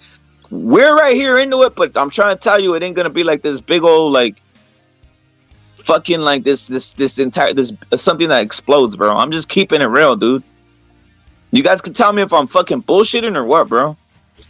Well, no, you're right because Teo isn't black, so ESPN isn't gonna push this fight as a big fight like they did. I mean, he's not. Look at dude. That's the problem. The problem is the identity crisis thing going on, bro. Because they should look at if I was Teofimo, I should come out as American, bro. Straight up. That's what I would have. That's how I would have started. Fuck all this other shit. I'm American. That's how you avoid all the other bullshit. You don't need to fucking do all this other shit. Just straight up stay your American and Latin American. That's cool right there. You start that, you'd be running with it. You wouldn't have identity issues, and right now you wouldn't have to be dealing with any of this bullshit. Meaning the bullshit of how am I going to sell this fight? Like Frank is saying, it's partially staged and all this shit, right? So there's various beliefs going on here, bro. Right? That's my point, bro. Tell him to do all this fucking weird shit, bro. Yeah. Just so he can shut the fuck up, bro. Sometimes, oh man, tell him to wear this, wear that, wear this, wear that, wear this. Come on, bro. That's why he's out here looking bad, bro. He's trying to he got to get rid of his father, man. He's not going to, bro. If he was gonna let's go straight into that one. Let's go straight into that one, Killer Kill. Let's go straight into that one. Like, no one can get rid of their father, bro. Once he's there, bro. Yeah, but that's the problem. He doesn't even want another coach in there with him. Look, if the kid has trust, the only one that look at this point. Fucking salute to Gixxer. The only guy who could get rid of him, the only guy who could do it, bro. Because the son is never gonna fire a fucking that dude. I don't give a fuck if he's fucking, beating someone up, hitting someone over the head with a fucking bottle, homie, or some shit's happening like this. That's true. Fact. Dog, you're not gonna fire your dad, bro. You can't. So the only one that has to do it is Junior Lopez, bro. Yep. He has to fucking look himself in the mirror and say, "My son, he's a nice kid. He's not gonna fire me if I'm a wreck. If I'm burning, if I'm looting shit up, if I'm burning the gym, if I'm pissing in the corner, he's not gonna do anything, bro. Because he's my son. He's just gonna let me. He's gonna say his dad. He does whatever the fuck he wants. Yeah, exactly. That's the truth. He'll never do that though, because he's not gonna let go of his meal ticket. Yeah, you know what's crazy though that a lot of boxing dads do when their son starts winning and they become champions, they usually branch out a little bit and get new fighters they want to build up, you know. Mm-hmm. But not Junior Lopez. He kind of it's just all Teofimo. That dude's not even a remotely real trainer. That all that dude says is go knock his ass out. That's like Jose Benavidez. Jose Benavidez didn't box. You know, he didn't start off boxing. You know, he learned on the way, like through like Robert Garcia and other guys. It's a hustle for him. It's a hustle for both of them. Yeah, he's learning on the job, but he's learning. You know, he's making an effort to take young guys under his wing and see if he could do what he did. If he could do for them what he did for his son. You know, but Junior Lopez, he doesn't even do that, bro. It's just it's just talking about Teofimo, bro. It's just like fucking weird. This one was dancing with Teofimo's belts, talking about I think I saw somebody say that Teofimo said Teofimo Senior said that he beat Loma, not he came up with the game plan. Yeah. No, his game plan did. Yeah, his game plan did. That's insane. I don't even believe that, bro. Because I believe that. Actually, I'm gonna defend Junior there. Wait, hold Come on. on, Redford. You believe that? Nah. I'm gonna defend Junior there, bro. Because I've heard Junior say 2 legendary fucking lines, bro. Even though he's fucking out here, I've heard him say 2 fucking lines that I agreed with, bro. So one of the lines he said was versus Cambosos, bro. And he versus Cambosos, and what he said, go in there. He said, go in there and fucking just tap him up 10 times, and you'll get him on points. No, but like he was like, yeah, he said that. Do that. I was like, he's kind of right. I was thinking he's right in modern boxing. That's how they're scoring that shit. I mean, I see Haney just fucking throw like 10 taps on the fucking 10 taps, and they're saying that's a fucking round for him, right? So I was like, damn, that's genius. Fucking like Junior just tell him to fucking just tap, make it look like you're hitting, bro. Fuck it. So that was a genius one. And the other one was knock him out already, because what else was there, bro? Come on, bro. Like, what the fuck? There was nothing left there, dude. You had to knock him out already. When he's like, knock him out already. Like, what the fuck? That's all that was left, bro. He did end up knocking him down later in the fight. Yeah, that's what I'm saying. Like, that was all that was left right there at that point, bro. Like, I mean, there's nothing else to say about that shit. You gotta go for it. Yeah. Well, the one thing you can't take away from Teofimo is even when he's fucking obviously compromised and beat down in that Cambosos fight, he stood up and was like, fuck that. And he did try to go for Cambosos, and when he knocked him down, Cambosos literally felt his power and he did his best to survive, and he did, but and if that was on ESPN, my boy, that fight might have been a draw or gone the other way. Yeah, that's true. Yeah, fucking Cambosos almost got knocked the fuck out. Yeah, man, Teo got trust issues. I mean, if he don't trust his father, who is he gonna trust? That's the problem, bro. Point. I mean, boxing is a dirty game. Like, it's hard to trust people. These the trainers, the fighters fuck over trainers all the time. You hear that? Of course. Look at Abel Sanchez and Triple G. He accused Triple G of leaving him behind and didn't want to, Hey, that shit was funny how he stopped claiming Mexican style after that too. I mean, Triple G stopped talking after that altogether, to be honest. Let's be real. We just seen the mole in Ryan's camp, so man, these motherfuckers get grimy. Yeah, of course. Who can you trust in a dirty ass game like boxing? That the real mole was his advisor, this lawyer Lupe. Yeah. And, that's what Frank, Oscar insinuated, right? Frank, look at Steve Kim said this shit too. Oh, wow. Frank, look at how Mario Barrios, he's trained by Virgil Hunter, and Virgil Hunter let him take that fight against Tank Drain. Like, what an incompetent trainer be like, what the fuck are you doing? Why are you giving into these stipulations? Like, why are you compromising your? That's your the lawyer is real close with Ellerby and the PBC as well. Yeah, we know that. What Repin and others on here exposed that. We exposed that right before the Ryan fight even happened, right? We've been talking about that for a while. Nobody seems to listen, but now it seems to be going viral. Yeah, these fools will snake you, man. Hey, Frank, yo, real quick, Frank, obviously, Ripper, Killer Be Killed, not. What's your thoughts then on this? And I want to delve in something further I brought up. Isn't this, look at this my whole take, right? We'll say tomorrow headline is, for sure the headline, right? Already it's like, these two are being mentioned, but the main guy being mentioned is Charlo, right? As being the top guy, right? Right here, okay. I'm gonna put this up. You got Canelo Canelo off already. There's no Benavidez, there's no Bivol, right? So get him out of here. He's not existing, right? But on possibly Badu, but more than possible is Jamal Charlo, right? Now, tomorrow's headline, bro. Tomorrow's headline reads Canelo Charlo made, right? Okay? Canelo Charlo made, right? Now let me ask you guys something, right? What is the obvious is black versus Mexican, all this stuff. The two guys from the same generation. But what's the unobvious headline that you would think about? I'll tell you this. Let me just get into this. First thing I'm thinking, if I hear this made, I'm thinking, David, you're stupid, and Pitbull, you're stupid. They got you both. He's like suckers. Al Heyman's paying blacks, and you looking like an idiot out there, bro. Yep. David, you got clowned. You look like a fucking idiot. You did promotion, and look who they're giving the damn check to, bro. To Charlo, you dummy. PBC did you dirty, bro. That's what I'm thinking right there, bro. Off the spot, bro. I don't know what you guys think about that. That sounds about right. He lost millions. You got to remember that. He lost millions because they didn't go to the zone for the fucking Ryan Garcia fight, and that idiot's still there. So use David to get Charlo paid. That sounds about right. There it is. Man, but think about this. There's two dudes. Pitbull said, "Hey, no, I'm listening to Senor Heyman." And what happened? They sent Tankin for the money. Now you got idiot damn fucking David Benavidez out here on some stupid shit. And guess who they're sending in? Big Charlo, homie. Ridiculous, homie. That's all I got to say. PBC making you Jose Benavidez look stupid, and David Benavidez looks stupid today, bro. And especially if that shit's announced tomorrow, they're gonna look ultra stupid, bro. He got cooked. I mean, Pitbull Cruz looks pretty stupid. He's probably gonna name his son Al Heyman just like Leo did.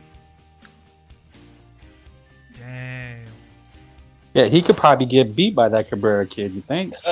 He's gonna get beat, bro. He's gonna get beat, bro. I think Cabrera's gonna beat him, but the larger point I'm saying is these guys putting themselves behind the line, dude. Like, this is the stupidest thing I ever seen in my life, dude. It's the old switcheroo. Right. Do you think it was a fucking peanut shell game? Do you think this was part of the?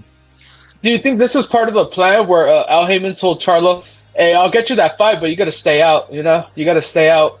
Don't embarrass. Yeah. You know, you can't risk." Because when his last fight, he looked pretty compromised. Maybe Al Heyman was like, you know what, stay out a little bit, and we'll wait it out and see if we can get you a fight and cash you out. That's exactly what happened, because the WBC let him be champion for 2 years, remember? Without fucking fighting. Yeah, but I mean, okay, and you know, that's my theory, but in that defense, also 160 is also, it's fucking dead, you know? So there really isn't anybody for him to fight, so I don't really give a fuck, bro. But 2 years with no fighting and still be champ? That's fucking crazy. And look, and check this out. I've seen worse, bro. I'm not gonna lie. I've seen worse. The plan was this. The plan was this. The plan was this. Wait, hold up. We need to get David under contract like a moron. Make him sign, and then we'll send you in versus Charlo. We'll send you in versus Canelo, and then they'll say. And this another plan he did. He said, "Hey, David, hey, can you go out there? We're gonna do this whole fake stage $50 million thing and promote and shit like this, right? To keep them satisfied." So they were smiling for 3 days, knowing that was full well and fake because they already had the morale thing signed. Yep. And this is what had to get them on the back end. You looking like a dummy, bro. You literally promoted Canelo for fucking Charlo, dude. That's what they were doing, dude. That's what the whole fucking thing was, bro. And this guy's looking like a total imbecile, dude. David Benavidez and his team, bro. That guy Likowitz is looking like a total moron right now, dude. Cut out to the gills, dude. Check this out. On top of that, look. On top of that, this fight takes place at 168 for Undisputed, right? Jamal Charlo, after he gets beat, he goes back to 160 to go defend his WBC title. He's still getting that championship check, bro. On top of that, bro. The double whammy. So, man, it just goes to show you, bro, how you know what? Killer be killed. It sets up Munguia and Charlo after that perfectly. Of course. There it goes. There it is. Because look, Munguia knocks out Derevchenko. They randomly order Adames, Munguia, when suddenly Charlo or Canelo is official. Boom, bro. Now you have, loser. Either way, win or lose, Charlo has a fight, bro. Yeah, that fool got double dip. Charlo got paid. Dude, Charlo got paid. Tank got paid. These guys are fucking morons, bro. They've been the juiciest thing is seeing like Jose Benavidez explain all this shit when that contract gets signed, bro. What's he gonna? Oh, Canelo ducking me. No, you fucking moron. You shit your own pants right there, dude. You could have gone straight to the zone, but you were listening to these motherfuckers talking about this and that, dude. Taking short ass money to face Morel. Like how much? Exactly, bro. Dog, Pitbull. Fucking, what does Pitbull get, dude? What did Pitbull get? Nothing, dude. Like it's crazy, dude. And instead, who did he fight? He fought some guy, bro. Who did he fight? Instead of Ryan. He fought last time. I think it was Gamboa, right? Eduardo Ramirez. Some shit like that. It might have been Gamboa. I think it might have been Gamboa. Dog, come on, bro. It's ridiculous. It's ridiculous, bro. And he sat there acting like he loved it, bro. That's insane, dude. Yo, Pitbull reminds me of a towel boy, bro. Manny Pacquiao. Was Pitbull's last fight really Gamboa? It's embarrassing. Yeah, it was Gamboa, bro. Bro, Cabrera might actually beat him, bro, because you can't pad with bums. You can only pad with bums for so long before a guy who's been fighting decent competition shows up and kind of just gives it to you, you know? Yeah, think about that. That the main support for this Crawford sprint is Pitbull Cruz. That's the support. That's crazy. I think it'd be another Crip. They're like, nah, fuck that. PBC is fucking retarded. They think that that Pitbull Cruz is huge and with the Mexican community, but he's not even that big. Yeah, if they were real, it would be Frank Martin, right? Frank? Yeah, it would that's be what I'm Frank saying. Martin. Exactly, that's what I'm saying. Like your main audition for your Crip fighters should be another Crip fighter, right? Like it's supposed to be a Crip show. So why do you have a Latino, a Mexican at that as the main support? It's because they're stupid. They're out of touch with the Mexican community. Remember that they made Ruiz versus Areola for a pay-per-view? They thought we were gonna buy that shit. I mean, look, everything's about context, though. You know. Yeah, no, they need the cucks to buy that Spence Crawford fight. That was a glamorized tune-up. You know, they made that was a tune-up where it's like, okay, you know, we got Andy Ruiz. He hasn't fought in a while. Hey, put him against this kind of known, you know, veteran Mexican. Now you got Mexicans showing up to see two Mexicans brawl. You know, that's all they really cared about. Just getting Andy the tune-up. You know. Yeah, I got even more heat for this, bro. Let me just ask real quick, Frank. What you think when Charlo goes to the zone to fight Canelo? Do I think he'll go? No. What are you gonna think when that happens? When this is signed out and you see it's fucking Canelo and Charlo on the zone? Shit, man. I'm gonna think it's a good fight. It's good for Canelo. He's gonna look good. But he's not gonna get no credit. No, what would you think if you're David Benavidez and that happens? And you're right here, and how stupid is the whole $50 million shit, all that stupid shit gonna look now, bro? Man, I mean, yeah, cake on your face, bro. Dog. Literally, they send them over to fucking the zone, and these motherfuckers are out there fucking gangbanging with supposedly $50 million fucking offers and all this fucking weird shit, dude. Fucking dog. This is the most ridiculous shit. Again, guys, Pitbull got screwed. Hey, I'm already seeing it right now. Andy, bro. Andy, you're next, homie. Andy, you're next. They're literally sending in a Wilder to get all these fights, and your next fight's gonna be some motherfucking we don't even know about, dude. Damn, but they did Andy dirty, man. What drives the boxing shit is the cuck media, how they spin it. You know, so I'm wondering how they're gonna spin this Charlo fight for Canelo. You talking about as an opponent or as the money wise? As an opponent, they're gonna spin it that he's his last chance. That's right. It's everything, right? Well, 2 generational fighters. Well, here's what I mean. Undefeated Charlo, that type of shit. The That's what they're spinning. On social media, the cuck media, you know, all those Coppinger guys, all those guys, they're already spinning it. They're already saying this. Oh, they heard about Benavidez fighting Morel, so they're like, oh, Berlonga's a trash fight. Like they've already written that fight off. So it's like they're already, you know, trying to they're saying Canelo's back against the wall. So that's why journalists are fucking full of shit though, man, because like They don't say shit about Spence fighting once a year, but they'll No, kill no, no, no, Canelo. no. What I'm saying is they spin like how the cucks like Yeah, the yeah, most buying. yeah. They make the agendas for the American fighters. Yeah, well, the people who are gonna buy the fight. So like, what's gonna get Crawford and Spence over is like all the cucks. Like they're the ones that are gonna buy the fight. Like it's not gonna be the Crips. They're not buying that shit. For some reason, we when it comes to these guys, we gotta ignore context. You know, for me as a boxing fan, you know, I look at their activity and who they fought recently. Yeah, you gotta think like a cuck. You know, like you gotta get your mind to think like, how would a cuck think? Oh yeah, Charlo's a great opponent. Like they're gonna sell out and say he's a great opponent for Canelo. Yeah. Berlanga is not, but Charlo is all of a sudden. No, you're right, bro. You hit it right on the nail, bro. All of a sudden, Charlo is a great. The thing about this, bro, I'll just tell you. Just think about through the Crip mind, though. This is like a fucking. This is like a mercenary win-win situation for these black these black guys, bro. That part too, exactly. I mean, bro, like they're already saying we're sending in Charlo. I don't even think he's gonna win, but if something happens, I'm gonna all over your face, homie. Yeah, if he hurts Canelo, if he blacks his eye. Well, if he beats him, if he beats him, bro. Won't.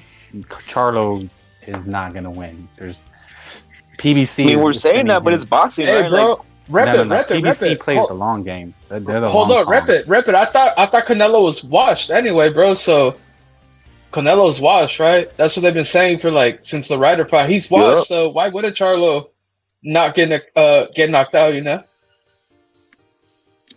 I feel like that would be the narrative. Canelo's washed, maybe Charlo. I don't know. Well, I mean, Charlo's the best fighter of that generation, bro. Exactly, bro. Exactly.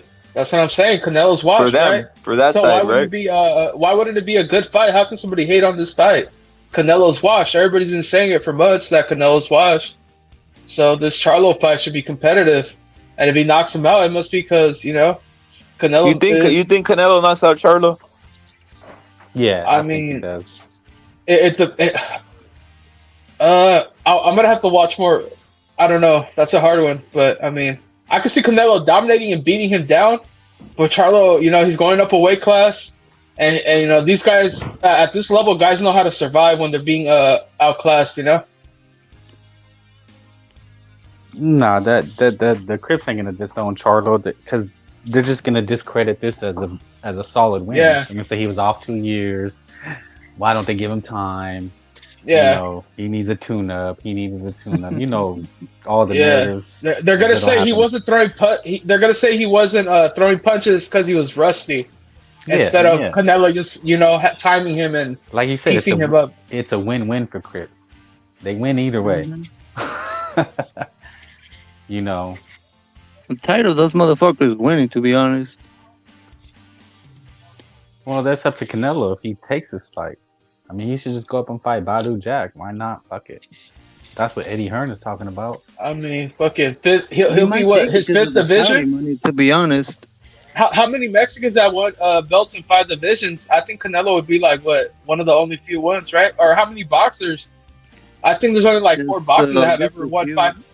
For the Mexican, Oscar De La Hoya, he got 6. Yeah, but in general, like the limits, Floyd only has 5. Floyd, there's not a lot. Floyd has 5. So Canelo's gonna get 5. I don't know. Why not? Nah, I like the fight. I mean, I would like to see him beat up Charlo.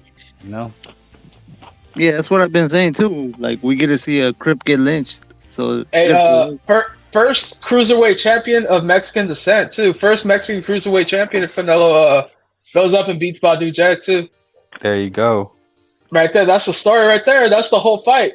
First Mexican cruiserweight champion, bro. But it sounded like Eddie Hearn wants Badu Jack or Berlanga. What fight's easier, bro? Badu Jack or Charlo? Well, he wants those 2 guys because he's gonna be directly involved in that. If he goes with Charlo, he might get kicked to the side like last time. But he's still with the zone though, right? Exclusive? No, Canelo's on a fight-to-fight basis. Oh, okay. Dude, at a certain point, they gotta be like, yo, I'm not gonna keep paying you if you're gonna just flip-flop. Yeah, well, the zone doesn't have that many stars because Joshua, he fucking fell off. It's like the only ones left. It's Canelo. That's bad. Yeah, that's kind of ugly. If that's all they got. Hey, dude, if Canelo fights Charlo, he's never gonna fight Benavidez, bro. You think so? I know that for sure, bro. Why do you say that? Why do you say for sure? To be honest, because Benavidez is gonna have to campaign 168. Still, he's gonna have to stay there as after he fights Morale. Who's next? That's it. It's gonna be Canelo. No, he's the mentor. And that's what they're trying to do. But guess what? Canelo don't like being forced to do shit like that. But I mean, are you against Canelo Benavidez? I'm not. But look at Canelo saying, you think Canelo's stupid? And you think Canelo don't know that they're PBC trying to get double payments out here? I mean, I don't know. I mean, I know what you mean. They're basically just selling pieces of property to Canelo, right? Yeah. They're just like, they're like getting guys paid, right? Yeah, and then because they realized, damn, we held up the division so long, people don't care. So now I have to just sell as much as I can, and regroup. Yeah, but what is Canelo thinking fighting Charlo? What's his motivation? His motivation is because he heard people say that a lot of people say that Charlo beats Canelo. Yeah, so is it to quiet the Benavidez camp haters and all that, and the he don't fight black people talk? To quiet the talk, and also it's a guy from his own generation. He knows him. Yeah, he knows him already. What if he just randomly decides to get Andrade? He's just like, fuck it. Here, I'll give you the payday. It's over. Let's go. No, that's the whole point. That's why I was gonna delve into that, right? So check this out. And he knocks him out, bro. Like the reason he didn't he hasn't fought Andrade is because obviously he said you want to force me to fight you, fuck you. And the same thing with David Benavidez. At this point, just to make him feel worse, I would say fuck you. That's what I would do. I mean, Canelo has already a fucking a pattern of this. Andre, fuck you. I'm not gonna fight you. De La Hoya, go fuck yourself. You're forcing me to do this. Go fuck yourself. David Benavidez now is looking real desperate because he's bro. I tell you what, this is almost some spiteful shit to be honest too. Because he's like, oh, David, you're right here making this fucking faulty ass claims. All right, fuck you with this one too, bitch. There it is, and fuck you on the next one too when Bevo comes. Because Beeble's gonna come after this, and then I mean, once you're fighting Beeble, you have Badu up there. So Badu, dude, he's never gonna fight Benavidez ever again, bro. If Charlo goes, he's never gonna fight Benavidez, bro. It's not gonna happen. That's one way to put it. Yeah. So you think if David would have came with a legit offer, he would have fought David Benavidez? Yeah, he would have fought him, bro. If he would have just came on some, like on some legit shit, they would have fought him, bro. Yeah, that makes sense. Look at it's the dad, dude, and the propaganda and Samson. Look at what happened is this. This is what I believe happened, right? Remember that picture of Samson Lewkowicz and Reynoso eating together or some shit? Which is the promoter of the manager or whatever the fuck of David Benavidez. They were like eating or they were like together like meeting. I think they tried negotiating, and he said, like, I guess they told him what time it was, and that's when they invented this whole charade that they had going, bro. It's crazy. So what were they? They thought they were just gonna play Canelo. So for what?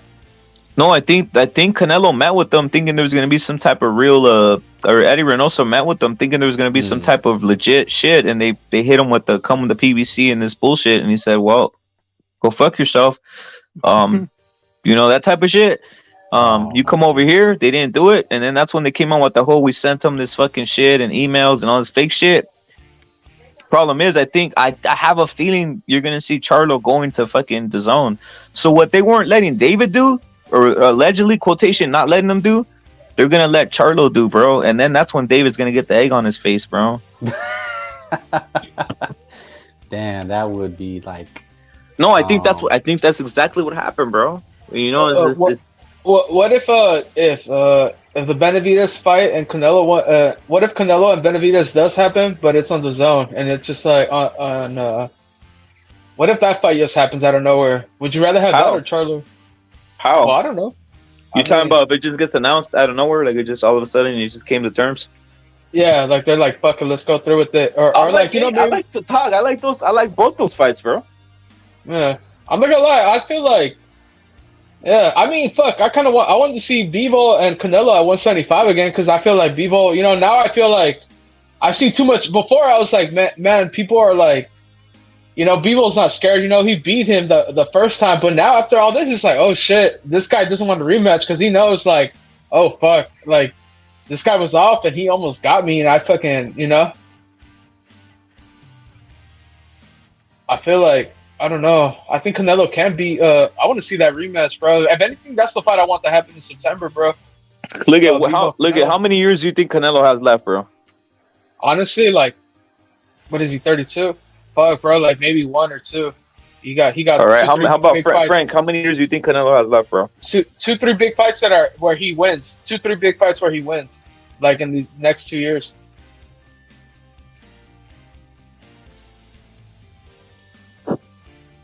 Look at, bro.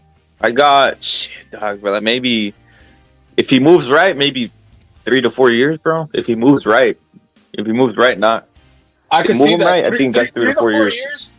3 to 4 years. Yeah, moving. You heard what I said. Moving him right, bro. Moving him right. Yeah, and that doesn't mean not taking real fights either. That just means, you know, like a Benavidez right now. I feel like, yeah, okay, knock him out.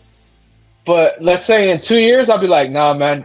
Nah, bro. Nah, I'm with you, bro. I've been saying that. For me, nah, Benavidez this year, and that's it, bro. If you're not, that's the whole point. That's what I think Eddie knows that too. He's like, I want to make this, and if it's this year, yeah. If it's not this year, go to hell, dude, for real. Yeah, because now you're trying to, you're trying to scam me. You're trying to flip, you know. You're trying to pull a fast one on me. It's like you're purposely making offers and not really being serious about it, you know. And it's kind of like, oh, you're trying to wait me out.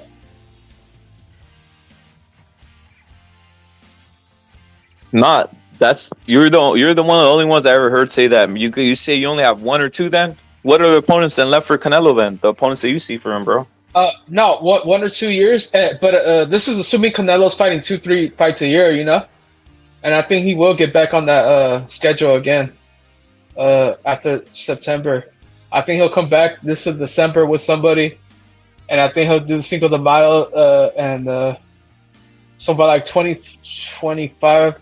Yeah, 2025 is when I feel like we'll see Canelo being kind of like, okay, I got to slow down, you know? Because he's undisputed at 168. How long can you hold on to belts for one division, you know? A while, bro. Look at Charlo holding on to WBC belt for fucking 2 years, exactly. Bro. Exactly. He's holding that hostage, but it's one belt.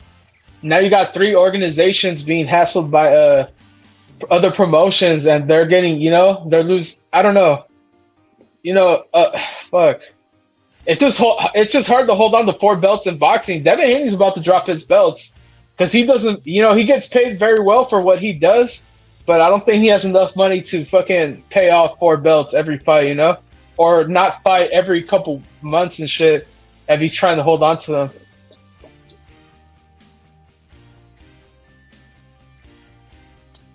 We got Gonzalo on here, bro. We got Frank in the back. Salute. Gonzalo, what you think? What you think of Charlo Canelo, bro? I mean, if I was Canelo, I wouldn't give him the payday because that dude's been inactive. He got problems, and if you give him the payday, you basically fix his life, and he doesn't have the merits, especially like as of late, to deserve the fight. So you're basically fixing his problems. You're giving him millions of dollars, and he didn't earn it. There's other guys that are pushing harder that deserve it more.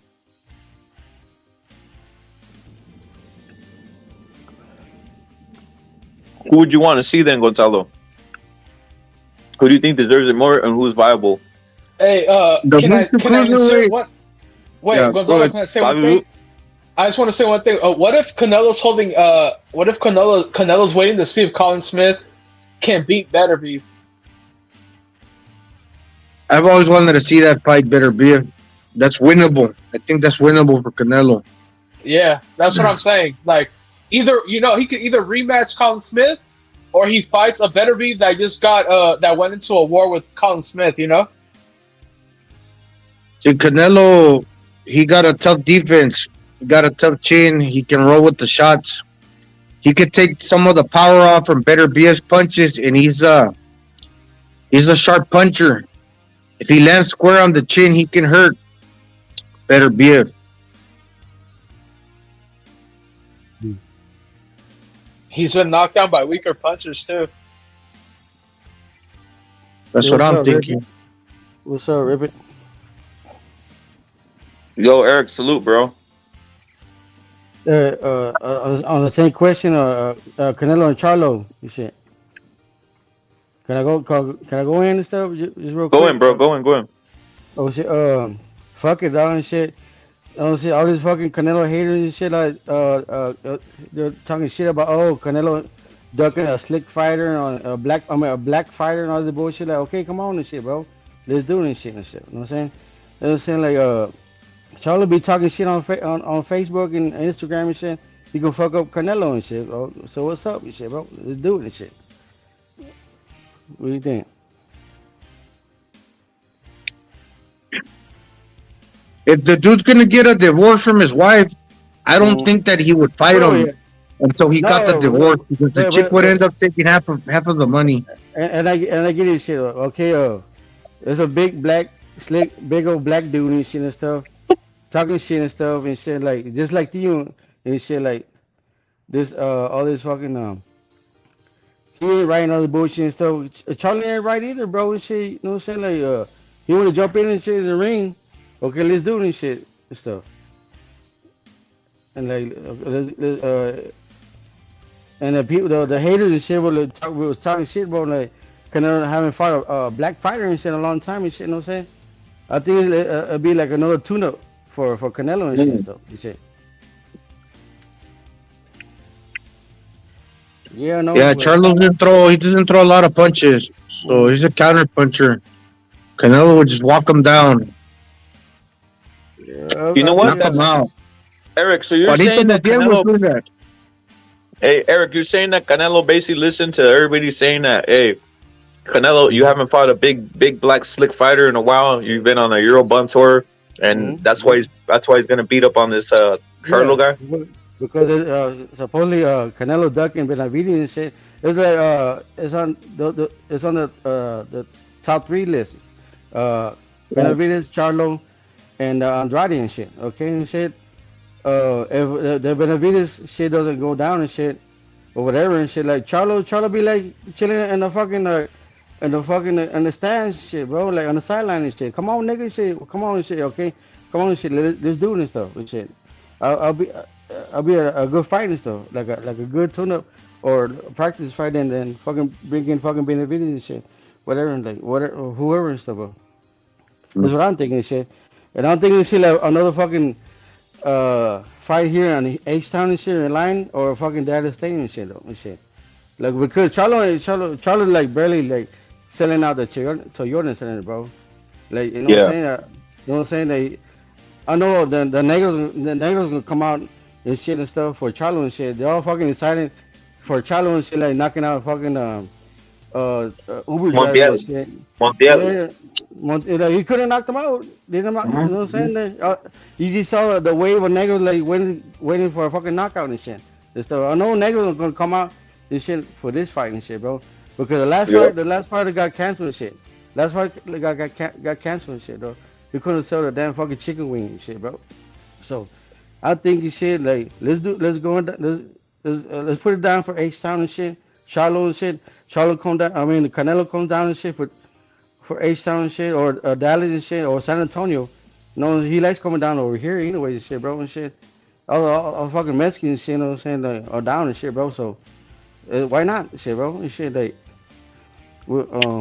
if the Benavidez and shit is capped and shit, bro, because know what I'm saying? That shit's capping, it's capping and shit, bro. And shit, like, okay, like, you go fight, your 3 dudes and shit, you got lined up, Mexican monster shit. I'll fight this dude here. Just be chilling and stuff, not doing nothing, bro, and shit, like, you know what I'm saying? And then, people, like, Charlo wasn't doing nothing. He was, like, chilling at the liquor store and shit, and, like, out by the pool and shit. Well, it ain't Canelo's fault and shit. That nigga was talking shit, bro, all the time and shit. You know what I'm saying? People gonna hate anyways, bro. This shit. Hey, Eric, you know what? I got a question, bro. Mm-hmm. Do you think you should fight the Mexican Monster after he beats up on Charlo, bro? Seeing as the Mexican Monster was capping like a motherfucker. Yeah, well, that's what I'm saying. You know what I'm saying, like, the top 3 dudes on the hit list and shit is Charlo, Mexican Monster, and Andrade and shit. I think Canelo like should like take out those dudes and shit. That's what the people are asking for and shit. So like, let's go back to the drawing board.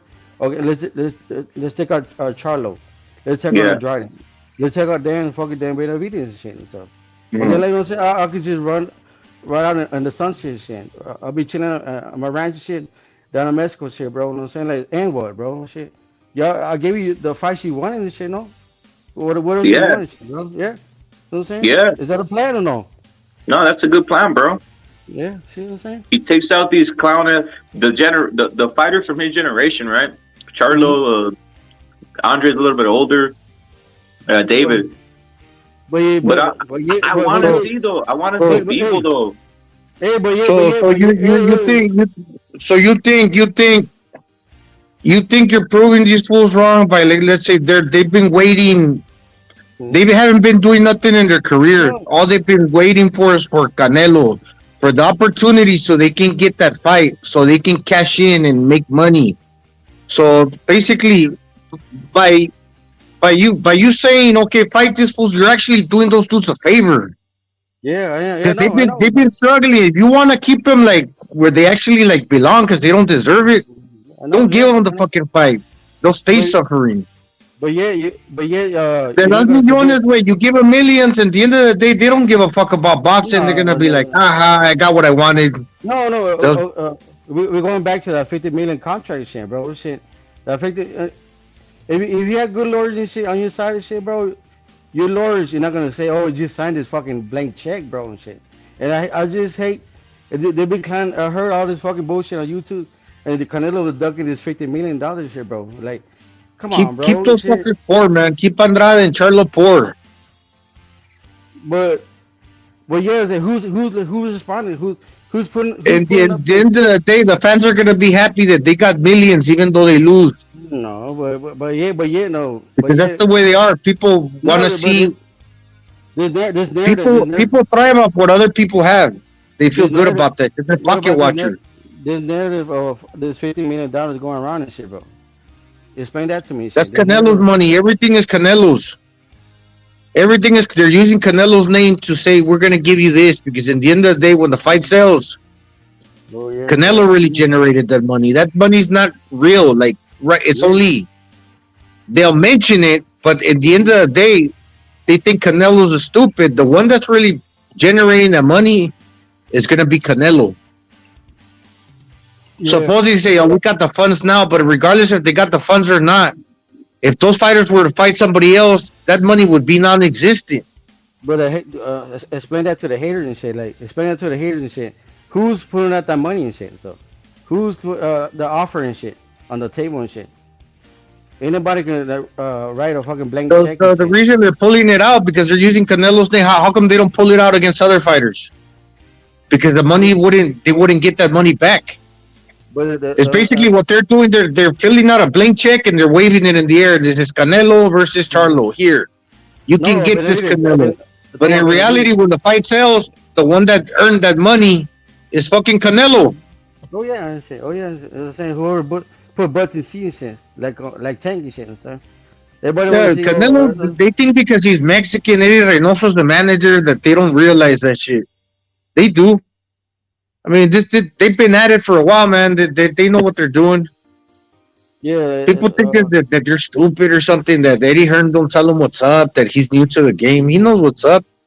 Yeah. That's what I'm saying. Like, I like Eddie Hearn and shit. It might be like some bitch ass niggas sometimes or this and that and shit, but Eddie Hearn, he got some money to back it up and shit. They said he has money to back Those it up, fools, bro. Those Charlo has never seen that in his whole career in all the fights combined. 50 million, he's never seen that. How much Plant got paid and shit, bro?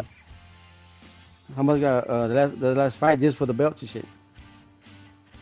It was around that, no? Okay, That was lucky if he's made half a million, maybe $1 million. I don't know. it was 50, no? 50 million? Was Plant got paid? Got that?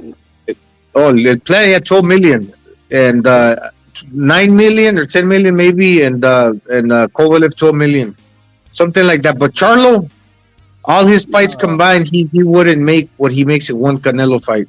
But people don't see. That's why they choose not to fight in years, because they know if they score that big payday in one fight, they will make what they've never made in their whole career. Yeah, but I know what you're saying. Is I understand shit because I've been in a lawsuit and shit, and it ain't easy, bro, and shit.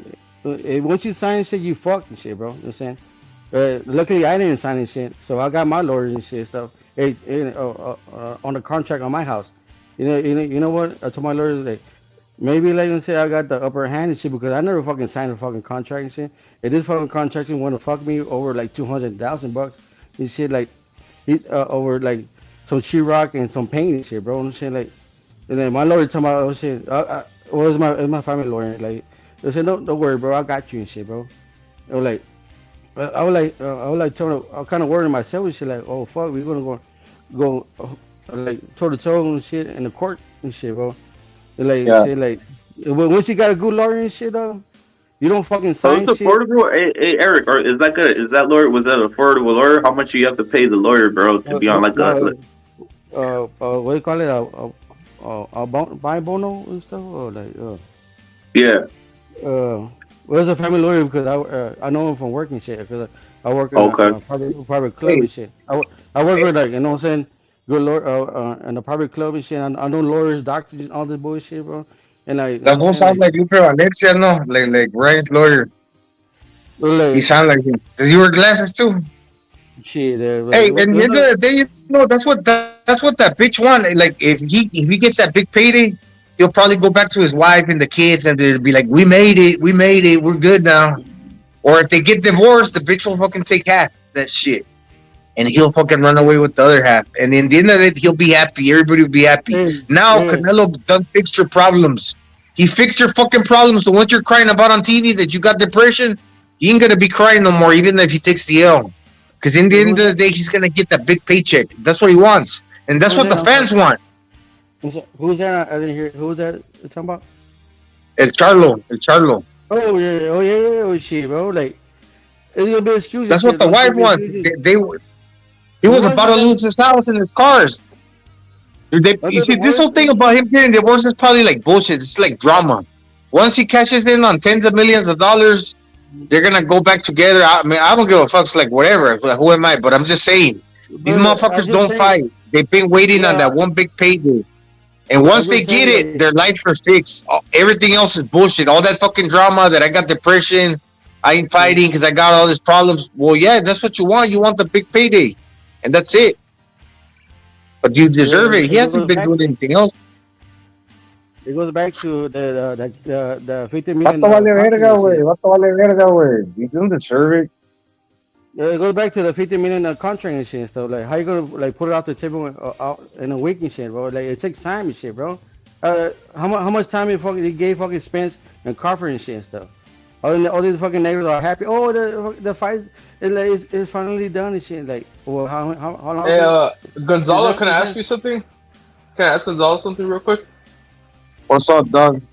Hey, can I get? Damn, relax, my boy. I'm just trying to see what's up. Now, what do you have for Josh Taylor and Teofimo? I don't think I heard your prediction. Yep, yeah. For Josh Taylor, Teofimo, I got Josh Taylor knocking him out in 9 rounds. Damn, Gonzalo don't play around. He's explosive. He's explosive in the beginning. He's explosive in the beginning, but once the power starts fading away, he doesn't got power on the shots no more. What did you say? I couldn't hear you, fool. What did you say? KO, bro. I got. Gonzalo's not playing around. Sorry. I got Josh Taylor knockout in 9 rounds. Oh damn, yeah, I could see that. I could see that. Look, to be honest, man. To be honest, Theo's probably dangerous in the beginning. He can win too if he catches Josh Taylor early. But I don't think even if he catches him, he could finish him because that fool's crafty. He's tough. El fucking Taylor. So I see Taylor surviving a few rough patches in the beginning. Then when Teofimo starts losing power, because he's only got so many like bursts. He's like a fucking he's explosive. But once that explosiveness starts waning away, he's not gonna be able to put actual power behind his punches. He's gonna be kind of like half the man he was when he first started the fight. Yeah, he's not gonna carry the power late. Gonzalo, he did knock down Kambosos late when he was compromised too. He was able to generate enough power to knock him down late while he was kind of gassed. So he does have that dog, as you would say. No, he's tough too. Yeah, you're right about that. Do you think Teofimo will have to be a good counterpuncher in this fight? He's gonna have to kind of weave in and out, right? Like, or what are you expecting?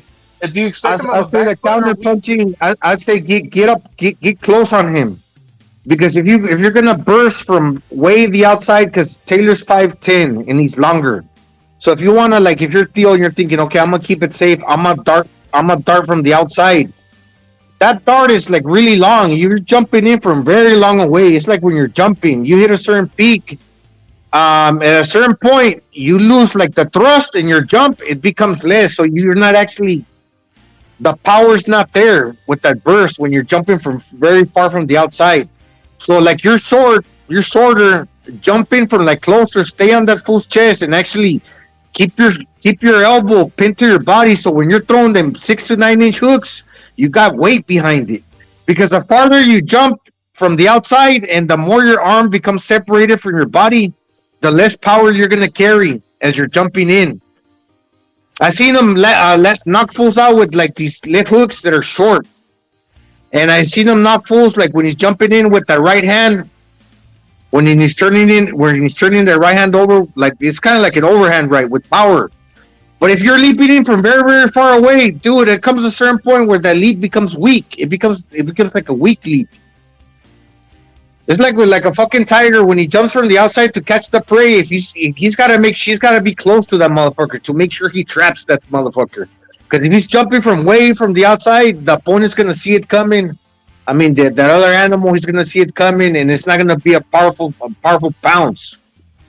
And that's the thing. He's explosive, but if he decides to jump from way the fuck outside, Taylor's a counterpuncher. He's gonna clip him coming in, and it's not gonna be that powerful leap. He's got to jump in from closer in. All the while, he runs the risk of like catching some punches. So he's got to be prepared to do that. I would say get on that fool's chest and fight him. If you're Theo, fucking get on that fool's chest and fight him. Catch and shoot, and try to walk Josh Taylor down. Because the whole jumping in and out thing, man, he's gonna get tired.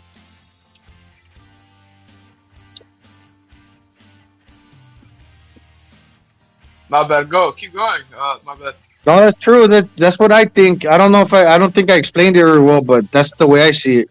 Yeah, like kind of the have you ever seen Brian Castano versus Patrick Teixeira? Patrick Teixeira versus Brian Castano. I think I saw that one. Yeah. Yeah, that one. That's kind of what Teofimo has to do. He kind of has to walk the taller, lengthy guy and get him on the ropes and kind of But I don't know if Teofimo can do something like that. I mean, he's powerful. He's just got to get up close and land like with real pop. Like the short punches, the short heavy punches. And for you know what? For Munguia, Derevchenko, I want Munguia to get a stoppage, so I'm gonna go Munguia TKO. Fucking hopefully before 10 or at least 11. I would like any kind of stoppage from Munguia against Derevchenko. That's good. That's a good win to me. If he gets any kind of if he beats him down and gets that stoppage, that's it's time to fucking put this fool in the ring with another champion, you know, and that would be badass. Hey, check it out. When you said that Teofimo dropped Cambosos like in the 10th round, he had him hurt. I don't think he was doing a whole bunch of jumping in and out anymore. I actually think he was sitting down in the pocket.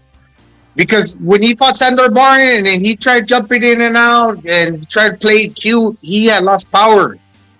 He did it against Pedro Campa. Yeah, he jumped him with the he dropped him with the jab. He like Gonzalo, was was that a good stoppage? Was that the Teofimo Campa KO? Was that a good stoppage? But if you ask me, Taylor's tougher and all that fucking like playing it like cutesy, jumping in and out. That's not gonna be enough to rattle Taylor. He's more experienced than Campa. What he did to Campa, he's not gonna be able to do to Taylor fighting like that. Yeah, he's trying too hard to kind of show off, but it looks sloppy and it makes him look like vulnerable. Oh yeah, that's the point. If you really look like deep into it, that's not he ain't those bursts. They're pretty much him trying to fight like how he was at the beginning when the burst actually had explosiveness, but that power's not there any longer. He's doing the same thing but without power. So because that's the only thing he knows how to do. Now I'm jumping in, but I'm trying to play it cute to convince the judges or fool the people that I'm actually boxing. That I'm boxing and I'm gonna put it on the show. But what you really are doing is what you were doing in the beginning of the fight minus the power. The power's gone. I know it, Kerry, like I said, he dropped Campa and then he got Cambosos later, but when you saw the way he got Cambosos, he actually sat down on the punch because he was pissed. He was tired of looking like a clown for the majority of the fight when fucking Cambosos was getting the better of him. Because Cambosos was also leaping in, but he was actually touching him first. So he lost at that game. So he said, fuck it, I'm going to drop that whole fucking charade and I'm just going to really like try to like, because he's powerful, but he's got to do that. You know what? If the Teofimo from the Kami fight shows up, I wouldn't even be surprised if Teo knocked him out like in 4 rounds. I would be like, damn, of course. You know, if that explosion you're talking about, you know how sometimes he just has that timing, you know, in that punch. I wouldn't even be surprised. I'd be like, of course, you know, that. But I don't know. Yeah, no, that's true, but it's kind of hit or miss because he's kind of like eager to get the fuck out of there. Yeah, and sometimes like when he did that against Comey, it paid off. But when he tried to do it against Cambosos, he got clipped first. So it's kind of like hit or miss. And he was surprised he got clipped and he got dropped. Okay, when he got off the canvas, he was kind of like, oh fuck, if I keep doing this, I might get dropped again. So same thing happened to him in his debut. When he does it in sparring too, as soon as he dons on the gloves and in the beginning against Rayo Valenzuela, he got clipped, he got dropped a few times against some other fool named Julian Figueredo. He got dropped too. So it's like, yeah, he can go there and have success and land and maybe drop Taylor, but what if he doesn't? He got dropped by Jose Valenzuela, Rayo. And that guy, he's not that big of a puncher. He's not that big of a puncher either. He's you know, it's all about matchmaking. He can correct. But what I'm basically saying is like, when it works for you, it's all good. But when it works against you, what then? What happens then? So it's kind of like hit or miss. He's playing Russian roulette when he does that. And you think he's got to really have it down. Timing and distance, jumping in. And after not fighting for like 16 months, is he really going to get the timing and the distance in the beginning, like right off the bat, especially against a taller, longer dude? So, yeah, if you land, you're probably getting a knockdown or getting a stoppage. A lot of times he got that type of power.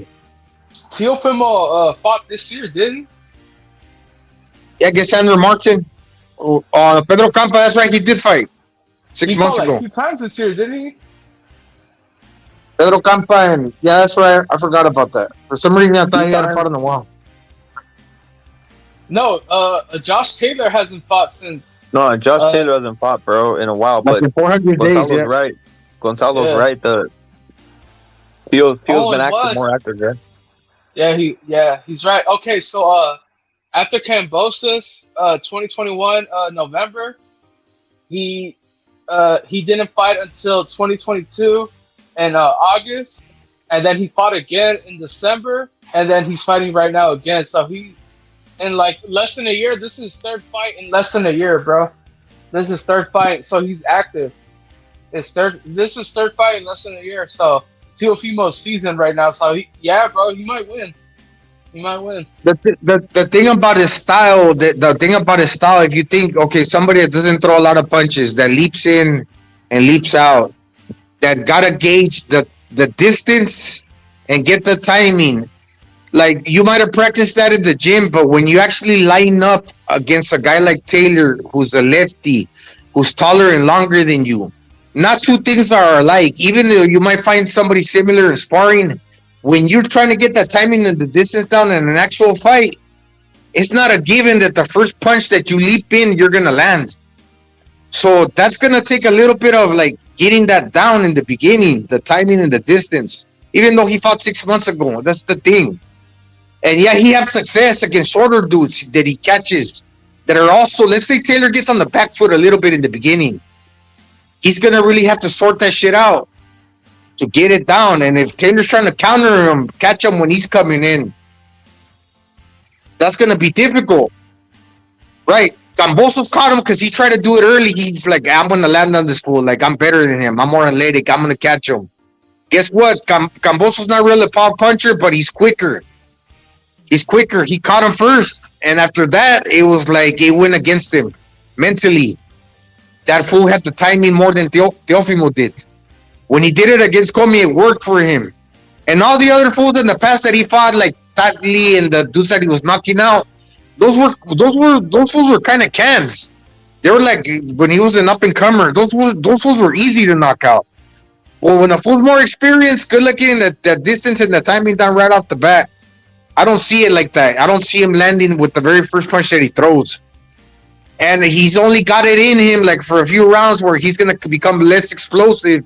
And then that's going to tell Taylor in his mind, okay, he's ready now. He's ready so I can start picking this fool off. And that's why I see that he gets knocked out. Does he really have 2 or 3 ways that he can adjust and change it up? It's still really like that dynamic. Aside from catch and shoot, what else can he do? Can he change it up? How many different ways can he leap in? He can leap in with an uppercut. No, you get caught. He can leap in with ones and twos maybe in a straight line. But how many other ways can a counter puncher that doesn't throw many punches really change it up and show like variations to his game? Is he like Manny Pacquiao? Probably not. So he's kind of limited in that regard. When he says, "Oh, I'm an excellent boxer," no, I seen you trying to get cute in the latter rounds, but that's basically you minus the explosiveness. Trying to make it seem like you're actually boxing. No, but what your thing is knocking fools out. But if you could have knocked some of these fools that you win the rounds with, you would have done it. That fool ain't trying to box you for 12 rounds. So why are these fools hanging in there? Because once the power is gone, the only way that it can seem like he's winning is by, hey, look at me, look at how I'm moving. I'm trying to put a show for the cameras, for the judges that I'm flashy, but really not. That's all up. He's playing possum.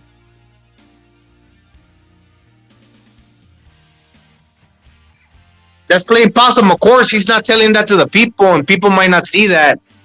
But if you really think about it, that's what he's doing. Because if he was really a boxing genius, that he would have more of a clue of how he fights. He wouldn't just tell him, "Hey, go get him." Do you see how limited he is? He's like a Roy Jones. When the speed is gone. Like Roy Jones, later in his career, when he was old and the reflexes were gone, he didn't know how to like really box. But what I'm saying, Teofimo, he's a young dude. He does the drills. He rehearses in the gym. He's got the explosiveness early. But after a few rounds, once those quick bursts, they're out of his body. Nah, man, he's not the same. He's not as powerful. Yo. Hello. And if he keeps relying on that for like the many years to come, he's gonna be a shell of himself later, and he's not really gonna grow. That's why. Gonzalo, also, what kind of performance are you expecting from Munguia tomorrow? Also, What does he have to do to impress you? Munguia, I expect them to, like, you see, he also moves in and out, but he does it off of legs. He's not thinking of bursting in and throwing one heavy shot. No, he's in, out. He's very dexterous with the legs. He's got a good spring, in, out, sometimes even side to side. He can displace himself good. So when he's generating the momentum in, out, boxing in circles, I expect him to turn his punches over and slice you up with that uppercut and cut you with some other hooks around the eyes. So basically, he doesn't throw like heavy, but he does put power behind the shots, but he's not thinking about like loading up with one shot. He's thinking about what's coming next. And what's coming next is basically boxing while turning the shots over with some power, but not with 100% power. So in reality, he's about boxing. He's a power boxer. That's what he is, Munguia. And I don't expect him to try to go in there and knock Debriachenko out with one punch. He's basically going to power box for 12 rounds, turning the shots over, and he got a good chin, so he's going to catch some punches like he always does. I expect that to improve. I don't know if it really will, but since he got a good chin, I don't expect him to get out of the way to lose his placing with his feet in order to land his shots. So basically, if he's there and he's moving in and out, then he catches a hook, I don't expect him to like try to swerve out of the way, get all fucking like crazy to avoid your punch if he can take it. He's just gonna remain in place and land these shots to the body. Because after you're done punching, it's kind of easier for you because all the while he's punching the other dude, you time him in between his shots. He lands his 2 so you can land your 3 or your 1, right? And all the while the other dude's throwing.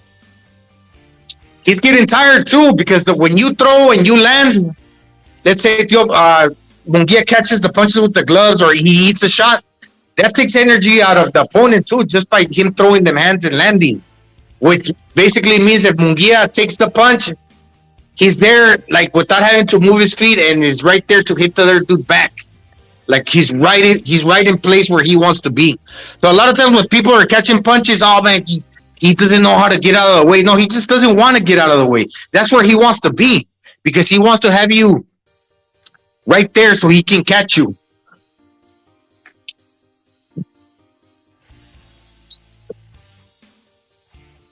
I didn't do a good job explaining that, but that's the way I see it.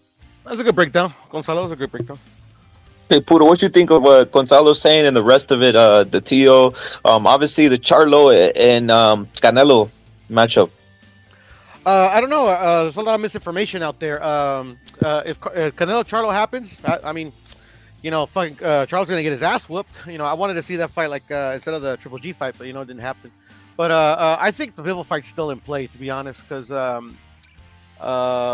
they did an interview with Golovkin, or how do you pronounce his name? Anyway. Golovkin. Yeah, whatever the fuck. But yeah, they did an interview with him, and he said that Canelo already contacted him to be his sparring partner for the Bivol rematch. So I don't know, there's a lot of information out there, bro. And Canelo and Eddie hasn't said shit. So I think we just gotta be patient and wait. En el boxeo a veces tienes que aguantar a que el otro vato tire lo que tenga que tirar y cuando deje de tirar, tú tiras encima de lo que él tira. Y cuando haces eso, evitas tener que estar moviendo los pies y salirte del camino. En otras palabras, aguantas lo que tienes que aguantar y cuando el otro vato termine de tirar, tú tiras arriba de lo que él tira. Y eso te facilita muchas cosas en vez de tener que estar moviendo la cabeza por todos lados. Si tienes la quijada, si aguantas los madrazos, si tienes buena mandíbula, aguanta lo que tengas que aguantar y tiras encima de lo que él está tirando. Y él se vuelve más vulnerable. Porque cuando él está tirando, él también se está cansando. Él se está cansando, está exhalando su suspiro para afuera. Cuando tú le pegas un costal de box, exhalas para afuera. Le pegas al costal, te cansas, ablandas tu cuerpo. Cuando ablandas tu cuerpo, cuando terminas de tirar, estás más flojo, porque cuando el otro vato te tira a ti, te agarra blandito. Es lo que espero que haga Munguia. Que no trate de salirse del camino a veces de los golpes de Debriachenko. Que lo deje que tire, para que cuando tire Debriachenko, ablande su cuerpo. Y cuando se ablande, se vuelve más, está más blandito para recibir los golpes de Munguía. When you throw hard, you gotta exhale out, and you become like looser in your body. You're not so rigid. So when you're kind of looser and you're not so rigid, that's when you could counter a fullback and really like hurt him. That's why it's better to wait for that motherfucker to throw. When he throws, he's not expecting the shot no more. He's too busy throwing his own punches. That's why if you can take a punch, it's better to take one or two than land yours. And plus, your feet are already in place. You're not trying to reroute your movement based off. He's not controlling the fight. You are. You're not trying to reroute your legs to get out of a punch that ultimately you could end up taking anyways. So just going to keep my place and my distance already down where I'm in place to punch you at the right distance that I need to be in order to catch you without having to like be all over the place, basically. Makes sense. I think that was a little better, but that's what I think Munguia should do and turn into the shots.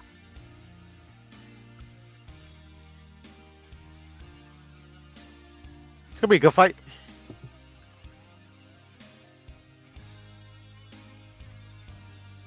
Definitely gonna be a good fight. Hey, Puro, you heading to the Hyman one or what? Yeah, for sure. What's your thoughts on the Teo Taylor? I think Josh Taylor, is like the popular pick. Probably if you're gonna put money, that's probably the best pick to put on it, unless you're getting really good odds on Teo.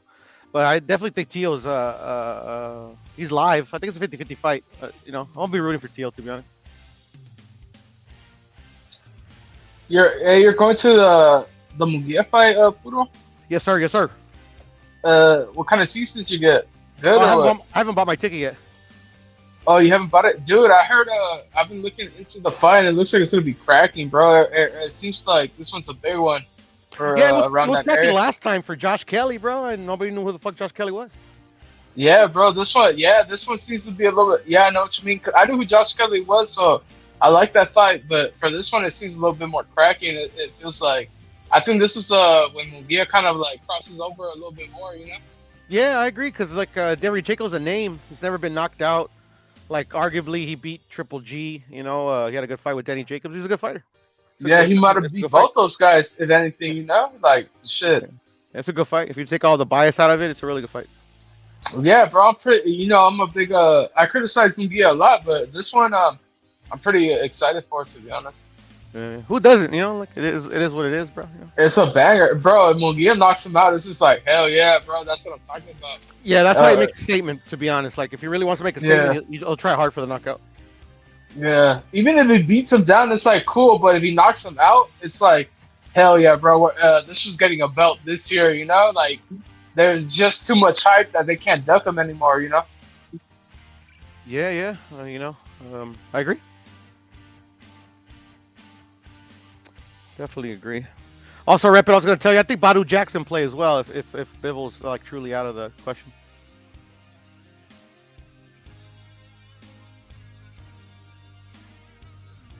I mean, that's a winnable fight for Canelo. Supposedly, he said he's smaller than Makabu. And Badu Jack, a lot of times he's getting the draws, so sometimes he doesn't turn up to win. Gonzalo, before he beat Makabu, he robbed Popeye, right, Puro? He did wrap up. Oh, yeah, Popeye. He did. And I thought it was a close fight, but I thought Popeye won. Yeah, it was a competitive fight, but it was obviously competitive fights can have a clear winner, and fucking Badu Jack didn't beat that guy. He did some work, but I mean, fuck, I thought he won. Yeah, I thought Popeye did enough. I was gonna say too. Yeah, he's got like 4 draws in his career. That shit's played out before. Where he doesn't do enough, he leaves it on the line. So if he goes off Canelo's work rate, I mean, Canelo could actually step it up and actually beat him because that fool doesn't like to step it up. So Canelo can actually outdo him. Do you guys like Badu Jack versus Canelo? I would be hyped for it. I kind of like it for fifth. Go ahead. No, I was gonna say. I was just asking. Like, would you like it? Would you guys like it? I feel like it would be hype. Yeah, no, like that's the thing about that fight. Like, if you can't get Bivol, I think it's better than Charlo because Charlo's been out of the fucking out of the ring for a cool minute. So I mean, everybody knows how it's gonna go.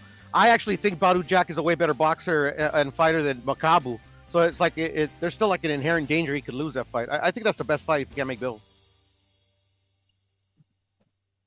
I mean, there's only been done like 5 times in history where a fighter's got 5. He's won in 5 divisions. Yeah. It actually checks all the boxes for Canelo because like he likes to make history. That's the only title that Mexico hasn't won. I said that earlier, Puro. I said Canelo would be the first Mexican cruiserweight champion. Alone on that, I'd be like, hell yeah, let's go. I would even save up and go to see it, because that's like history right there. Yeah, that'd be an expensive fight. Well, all Canelo fights are expensive, bro. I gave up on watching a Canelo fight live a long time ago. Yeah, I know, right? It's like, expensive, you can't even. Way too expensive.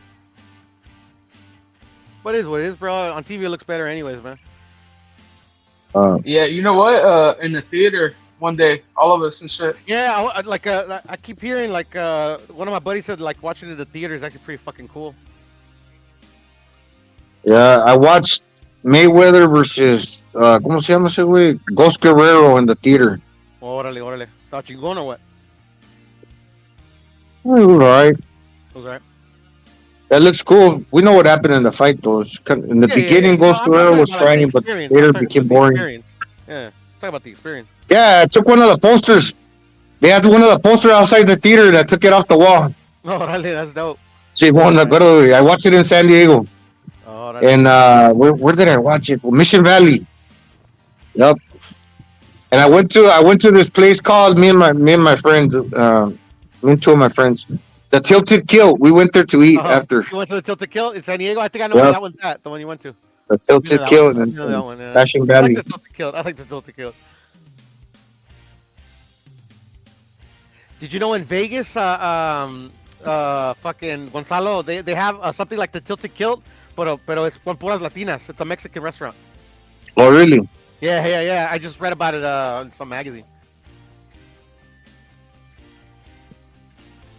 Hey, I was staying at the Veterans Village in Pacific Highway. I took the poster off and I put it in my locker. Órale. Hey, Puro, did you watch yesterday's fight? The Gucci Flores got upset by Walter Santabaste, I believe. Mm-hmm. I don't know who Gucci Flores is, bro, to be honest. Who the fuck is Gucci Flores? Bro, that was a good fight, bro. This guy showed up. Who's Gucci Flores? I don't know. He was some guy that was, bro, Golden Boy was hyping him up. He kicked, huh? He trained with Antonio Diaz and Juan Diaz. Yeah, he's got a cousin or something. But this guy wasn't a nobody though. No, this guy wasn't a nobody though. This guy had good names on his record. He had good names on his record. He had only Santa Maria, right? Oh yeah. Walter Flores, he's from Walter Santiago, he's from Arizona, but he went to prison for 6 years. I know who that is. Yeah. He got locked up for burglary or something. He used to do like holdups. Yeah, he's a tough guy. He was tough. Yeah, he got a good chin. Doesn't have a lot of knockout power, but you can tell that his power is respectable. He's strong. He's strong, and he's well conditioned. He's strong and well conditioned, and he's in your face, and he doesn't get hit a lot as much as other guys do when they kind of do that style, When I saw him hitting the pads, you could tell that full season. I was like, damn, this is gonna win. He throws a good uppercut, good shots to the body. He has a couple good names. One of the names he has a decision over is has Asset Hobanesian, who's a good contender, bro. Oh, that's right. Yeah, that's true. Yeah, he's a good contender, world level type guy. Who should have a belt. Luis Neri beat him down recently, but that guy before that he was a killer, bro. Straight knockouts. Everyone else was knockouts. He knocked down Ray Vargas, I believe, or he chinned him a little bit. Yeah, they don't have the highlights. They have the whole fight, so let me just scroll through it really quick. Oh, Santillan only got 2 knockouts. And Luis Neri, I think so, but Santillan only got 2 knockouts. But he only lost 2 times. 13 wins. No, I mean, 13 fights with 11 wins and 2 knockouts is his record. Well, now 14. 14 fights with 12 wins, only 2 by knockout. No, he can box. No, I was talking about Hobanesian. I was like the Armenian guy. Yeah. Neri, they just beat the shit out of him. Yeah, bro. That fucking fool, Gucci Flores, man, he outboxed him for the 10 rounds. Yeah, he That did. fool was getting on my nerves. So that he's got like weird ass hair, like tiene la cara de caballo, güey. That fool looks like a horse. Fucking Gucci Flores. That's funny shit. Yeah, I never even heard of that motherfucker, bro. He's got a funny fucking name, though. I'll tell you what. Gucci. Gucci, like what the fuck is that shit?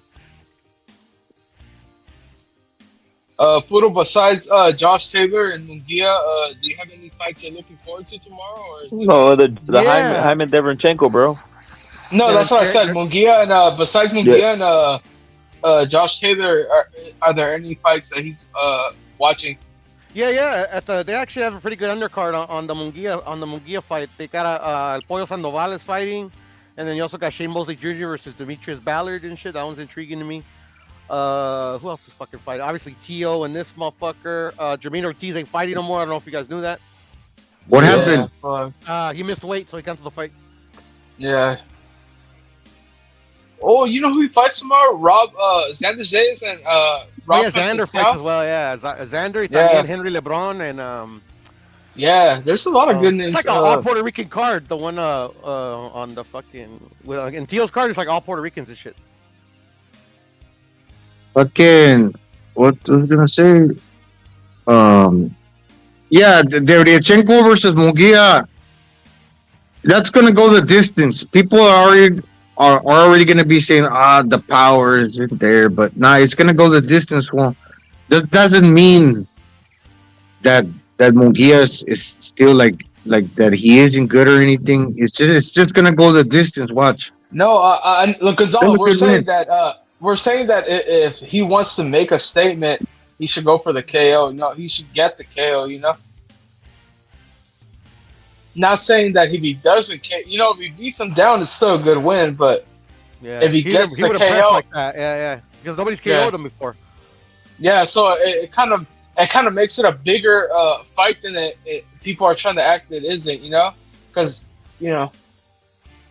Yeah, and to be honest, that's what they're hoping for. That's why they picked him, bro. They're trying to get him a signature win. They're hoping he goes like he turns old overnight. Yeah, and I think if he KOs him, I think that's it's a great win and it's good. You know, it's exciting. I agree with you, bro.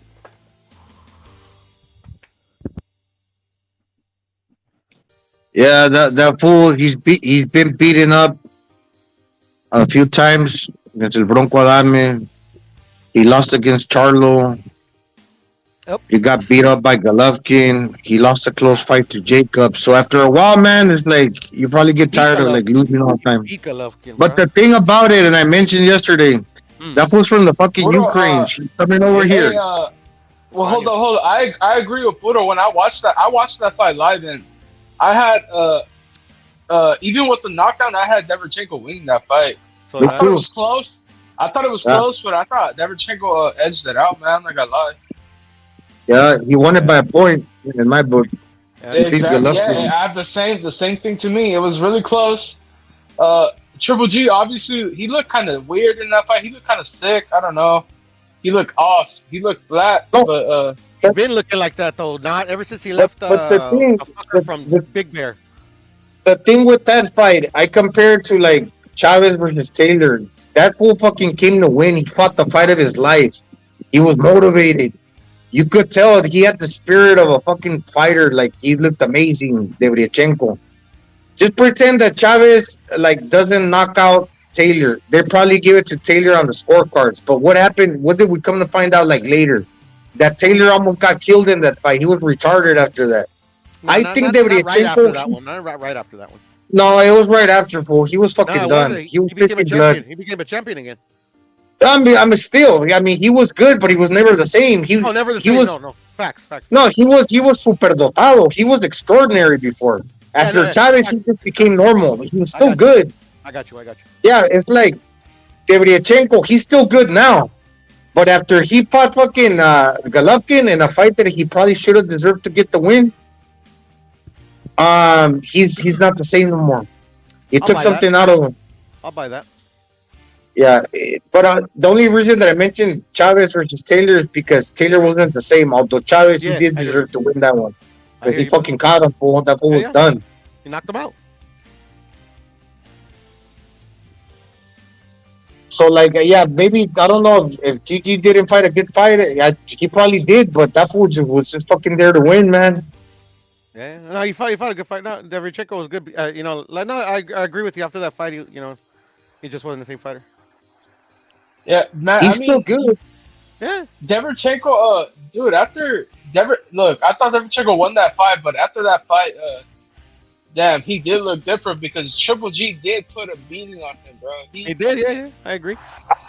I mean, did Charlo, was that the same fighter that when he fought Charlo that fight GGG? I don't think so. That was after Triple G, huh? That was after Triple G, right? The Charlo fight. Yeah, he wasn't. No, and that's one of my favorite fights too. Charlo versus Derevchenko was a very good fight, you know. It is. But you could tell Derevchenko had lost a step, you know.